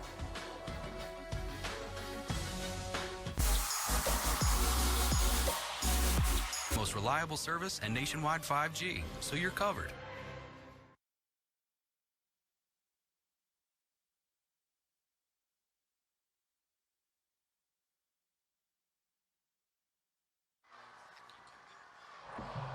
We're ready to start the 4th quarter in what feels like a bit of a Royal Rumble, doesn't it? The Avon Lake Shoremen 30, Avon 17 in a 3rd quarter that was largely controlled by the home Eagles. But right now, Avon is backpedaling defensively with the Shoremen on the move. 1st and 10 from Avon's 28. First play from scrimmage of the quarter is a -1, 2-yard loss. As Krakowski couldn't get moving over the right-hand side, sets up 2nd down and 12. Ryan, obviously we've documented a few different times the struggles that Avon Lake has had in trying to overcome beating Avon. They've lost twice to Avon in each of the last 2 seasons, regular season and playoffs. The last time Avon Lake prevailed over their neighboring Eagles was September 7th, 2018. 31-28 the final in that game. You get the feel that it's going to take a full 4th quarter effort for the Shoremen here too. Paul slips one down to a tight end. Nathan Schillinger coming across, no gain. 3rd down and long coming. And a flag down. And the way Avon Lake's responding, it looks like it's going to be against Avon.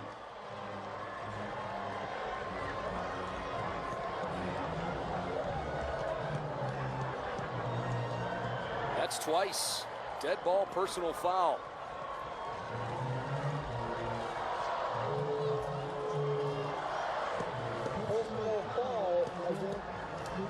It's on the junior safety, Cam Santee.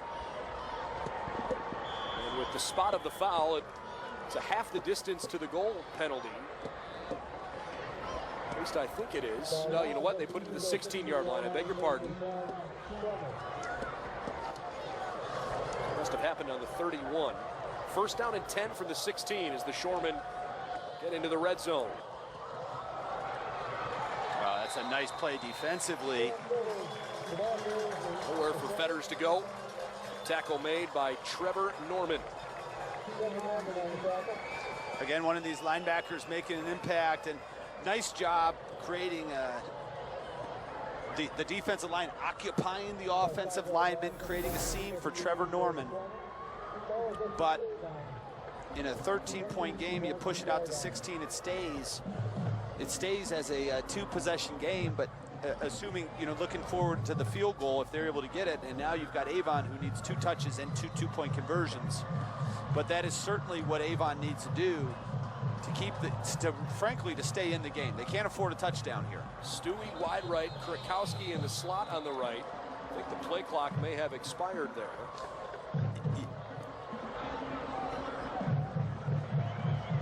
Yeah, and so some of the offensive linemen were jumping off because they realized the play clock's about to go.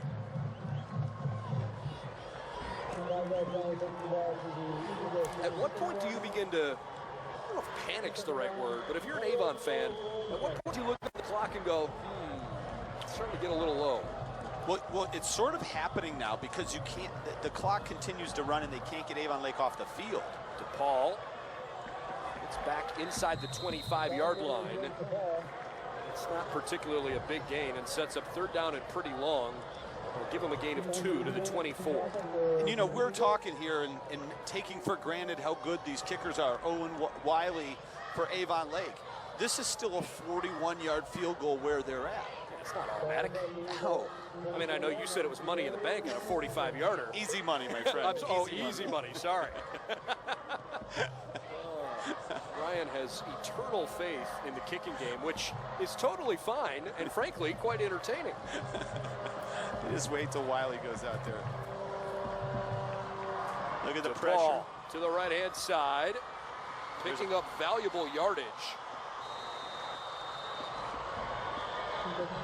There's another flag down, waiting to see where it is, but I think it might be coming back. Yeah, initial indication is a hold against Avon Lake.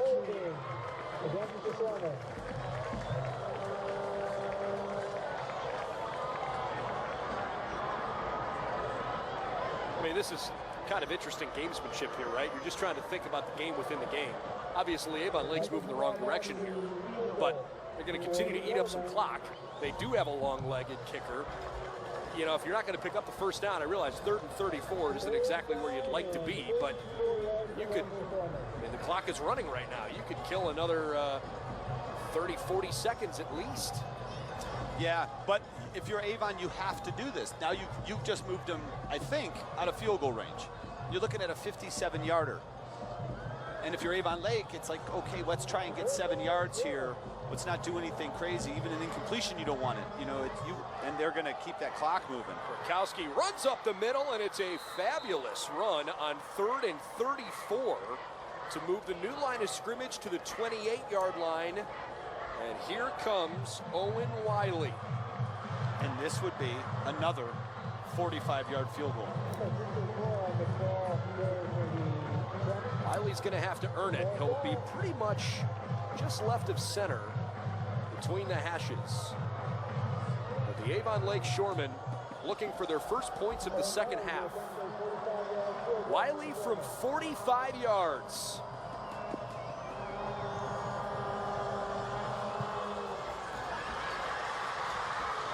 No good, wide left. And that got the Avon Eagle faithful up on their feet.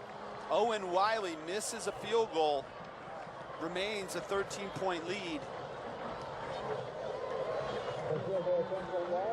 And the ball goes out to the 20. That's the good news for the Shoremen, Avon Lake, is after the field goal, it doesn't go back to the 28-yard line. It goes back to the 20. But frankly, they caught a break there with Owen Wiley missing that. Pushed it just left. They had plenty of leg, but it misfired it. And now the question is, what kind of offense are we going into? Certainly, you've got to start moving faster, your tempo of getting on the ball. But Tilio takes the snap. Slide up. Looking right, decides to use his feet. Steps out of bounds at the 35. Good play, first down, Sam Tilio. That was a smart play. And see, Brendan, as I was talking through that, watching him, you know, when you feel rushed, you never want to go back. If you're able to watch him slide up, see, your defensive man is pushing the end, your tackle is. So slide up in the pocket, and you're also going in the direction you want to be going towards. Keep your eyes downfield. Corian Caffey remains in the game at tailback. The 34-yard line. Incomplete, thrown to the left-hand side. Pretty decent coverage from Keegan Ruddick, but the throw is a bit behind the receiver. Clock stops 7:43. That might be the best news for Avon at the moment. They're down 2 scores and can't afford to waste any precious time. He's trying to get the ball to that man right there. That's Ethan Holbrook, and we've seen flashes on his kick returns of what he could potentially do with the football in his hands. And coming into this game, 4 catches, 77 yards, and a touchdown. That's a playmaker. Tilio down the seam. Boy, is he wide open. Caffey cuts to the left. He stays on his feet and he scores. 66 yards. Unbelievable. And the time and what's on the clock is less of a concern because of Jacorian Caffey, the playmaker, the game breaker. Jake DePaul finds his running back down the middle of the field, steps out of a tackle or two, and another huge play from Avon. Sam DiTilio with a 66-yard touchdown pass. Caffey with 2 long scores, one with a handoff and one with a long run after the catch. And all of a sudden, with 7.5 minutes to go, the Avon Eagles realize this is far from over. Take a look at this. Look, he looks off to the left and drops it back over the middle to Caffey, who's coming to the post. Look at the change of direction from Caffey. This is the impressive part. Right there, stepping out of that tackle, gets him in the end zone, saves a lot of time, and we have a ball game on our hands. To me right now, this game's about culture. Avon knows what it's like to be tested, to figure out a way to come back from a deficit and push it and figure out a way to win tight games. Avon Lake has done that a lot, but talk to me a little bit about the challenge of the mental block of not feeling like this game is slipping from you. If you're Avon Lake, how do you reset yourself mentally and say, hey guys, look, we're still up by 6. Don't act like you're losing. You know, frankly, it comes from 2 places, the coaches and more importantly, the senior leaders on the team. The best football teams, especially in high school, I've ever seen and been a part of are those where your best players are your best leaders. And there's absolutely, these things are going to happen. In every game, there's ebbs and flows, but are your guys, are the rocks that everybody in this respective offensive and defensive huddle that they're leaning on, what do they see when they look through the face mask? When you look at your quarterback and he's like, of course, this is what we wanted, baby. We came for a dance. We got invited to the ball, and here we are. Of course they're going to throw punches. That's what if you have that attitude and you expect it, and you say, we're in this. That's where I think that confidence and not having, because frankly, you make a good point. How could you not feel like the game's slipping away? It is slipping away. Or are you able to steady the ship and say, this is exactly what we expected and what we wanted? Neither of these teams expect the other team to make it easy for them. Jake DePaul had pretty good poise and demeanor in that huddle. I liked his body language.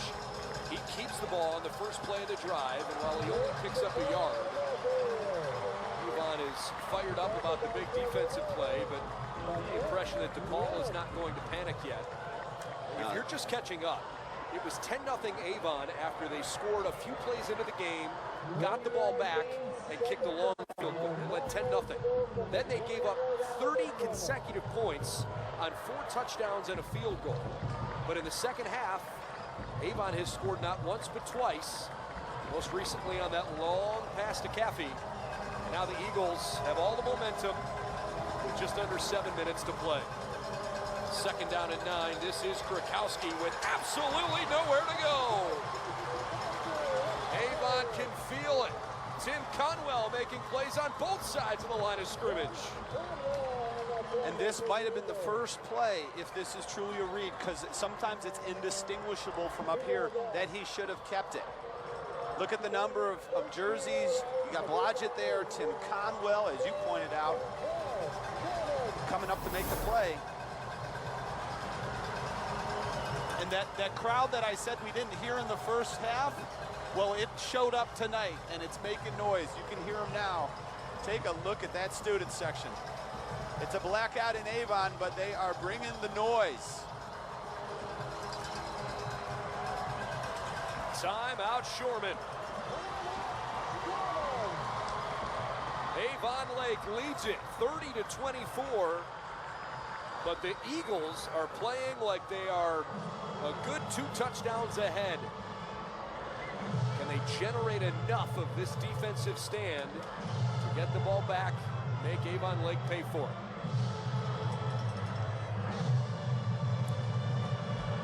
Take me inside that Avon Lake huddle right now. What do you have to say as a coach to your kids to keep them mentally sharp?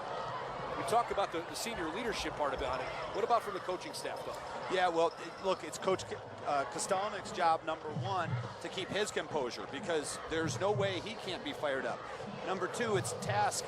You got to stay on your task. You got to block your man. You got to give me everything that you have. Mentally, for your skill position guys, it's time to make a play. I mean, it's time to make a play. Your backs are up against the goal line. This is hostile territory. Doesn't get any more hostile than what Avon Lake's going through right now. 3rd and 12.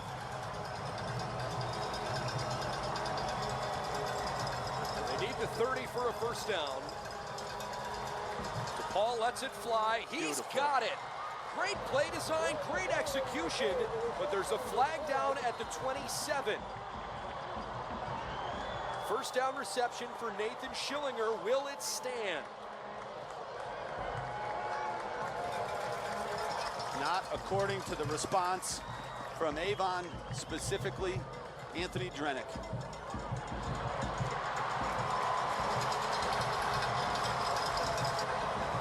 Offensive pass interference, the call. That was a dime from Jake DePaul.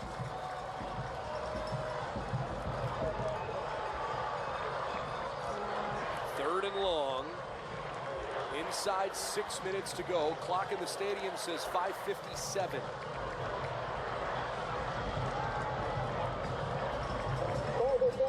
From the new spot on the 9-yard line, it sets up 3rd and 21.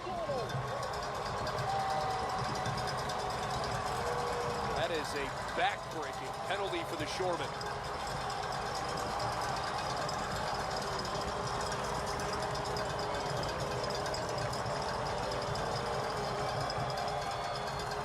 To the right-hand side again, Schillinger, nowhere to go. Big-time tackle. The linebackers are playing great. Tommy Tachek. Beautiful read defensively. Well, he's all over the tight end. He knew that where the ball was going, and look, that's the way you play. Tachek's 5'8", 170, and he's going up against Schillinger, who's 6'4", 250. You just wait, and then you go low. How about that form tackle? That's how you teach it. Beautiful. Clock is rolling. Avon Lake punting from their own end zone. That is a beautiful looking punt. It certainly is. Holbrook from his side of midfield finds a seam. Don't see a flag thrown in, but every Eagle fan wants a horse collar tackle call. He's grabbed up by the shoulder pads. No foul according to the referee, and Avon takes over from the 36-yard line. 6-point game, 5 minutes to play. We promised you drama. And here's the replay of it. And he has him by the back of the jersey. Now the question is a horse collar the back of the jersey, or do you have to have the shoulder pads?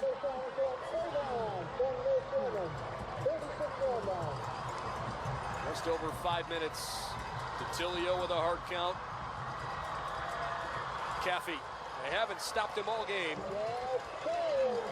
Avon Lake stood Caffey up, but did not tackle him at the 31-yard line. Moderate gain on first down. Championship heart and composure and effort from Avon in the second half. If you're watching at home, don't crown the Eagles game winners yet. Avon Lake's defense has been really steady this year. But somebody for the Shoremen's got to step up. A run right up the middle. That time it was Earhart. I think he picked up about 2. Call it 3rd down and 4. And Earhart. Actually, I beg your pardon, 3rd and 3. Earhart's the 26. I'm sorry, Earhart came in with 25 carries, same as Ja'Cory and Caffey, but it's been mostly Caffey here tonight. Change of pace back is Gavin Earhart. Avon thought maybe they were going to draw the Shoremen into an encroachment foul. They've had a couple. You can feel the intensity coming off this field. DiTilio cuts it back. He's got the first down. And that is again, I call him a veteran. He's calm in there. He understood not only to pull it down, but also north and south. He knew where the sticks were. Look at the composure, and then the leg drive. How many times has this game come down to 3 points or less? Earhart rumbling inside the 20.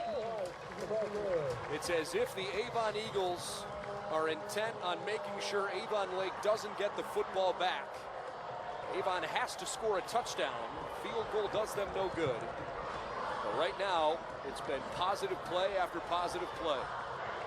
This is the bane of an offensive coordinator when you're calling plays. You need a touchdown, and you don't want to give the other team any time left to work when you do score the touchdown. Sure. Remember that currency I talked about? Avon Lake only has one left. In these games, second half, you want to save those timeouts because you never know what's going to happen. Caffey again. Picks up a few. Now, that ball looks like it may have come out. Oh, Avon Oh Lake, my it goodness, did. the Shoremen picked it up. Could you possibly come away with a takeaway at a bigger time? Kyle Kress.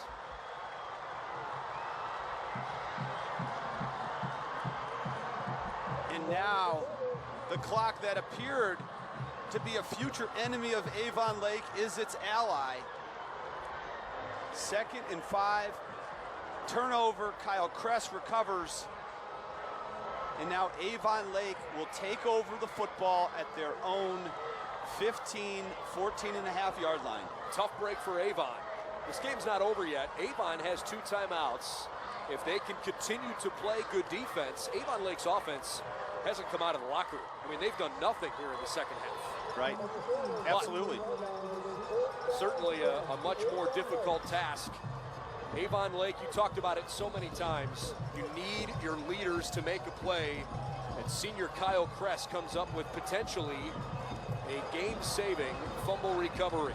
See that right there? The huddle breaks. Jake DePaul fist bumps. Krukowski hits him in the head. They're like, let's go time. Zigzagging his way to the right-hand side, and Avon calls timeout with 2 minutes and 36 seconds remaining. And whether they're able to get a stop here is going to, obviously, this is where the game comes down.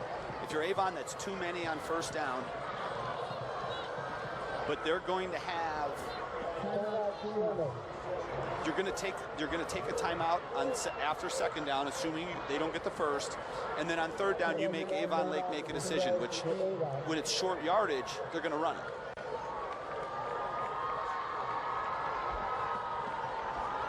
This has been as challenging as it could be for Avon Lake.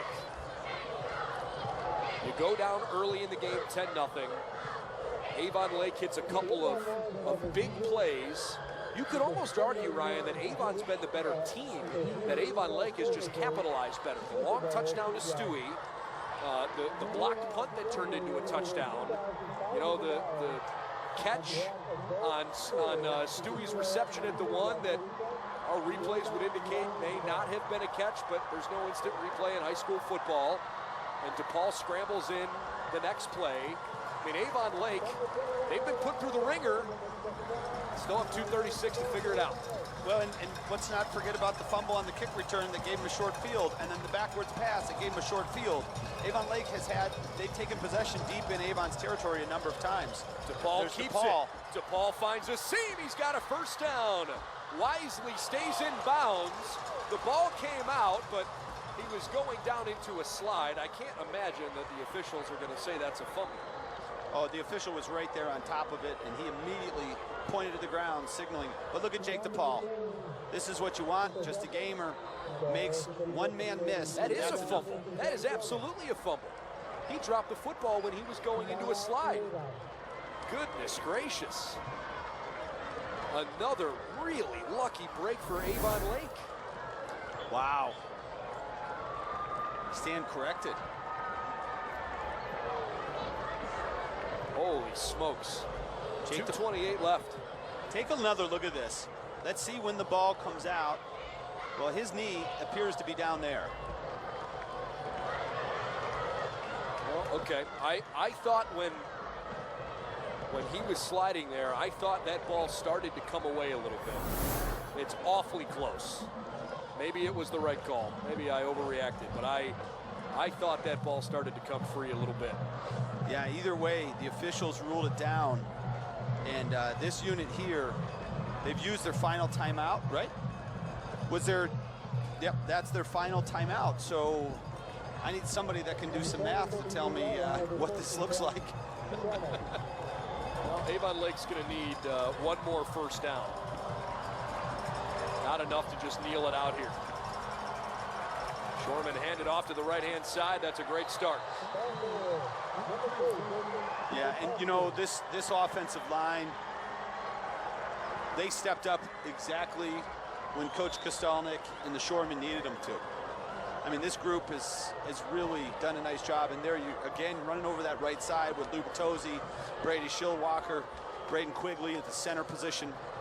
They've done a nice job. You see Clay Broadhurst, 52, a sophomore in there for some added beef. So you've got an extra offensive lineman. See where 52 is. Avon and Avon Lake, so many state playoff appearances. They got loss of a couple there. Avon Lake, of course, 3 years in a row, 4 of the last 5.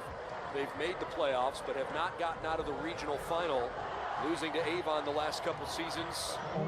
Avon, meanwhile, 4 consecutive state Final Four appearances, losing each time to Archbishop Hoban.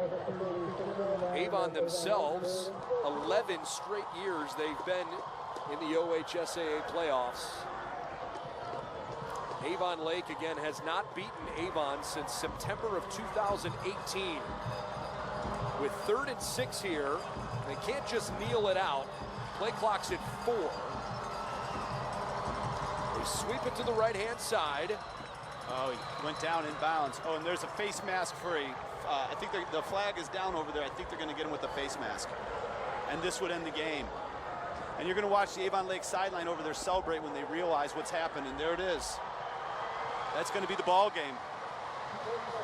Tail end right here, unfortunately. Look at that. Just Austin Mitchell is going to get his face mask just enough, and you see the flag come in here.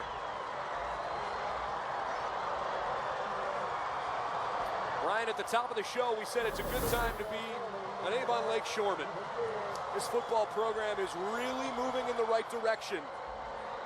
You would not know it's a Week 4 game by the way that team and those fans are celebrating at the moment, but this one means an awful lot for the Avon Lake community.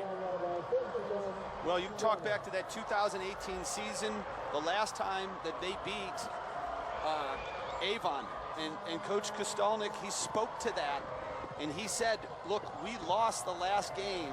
We lost in the playoffs.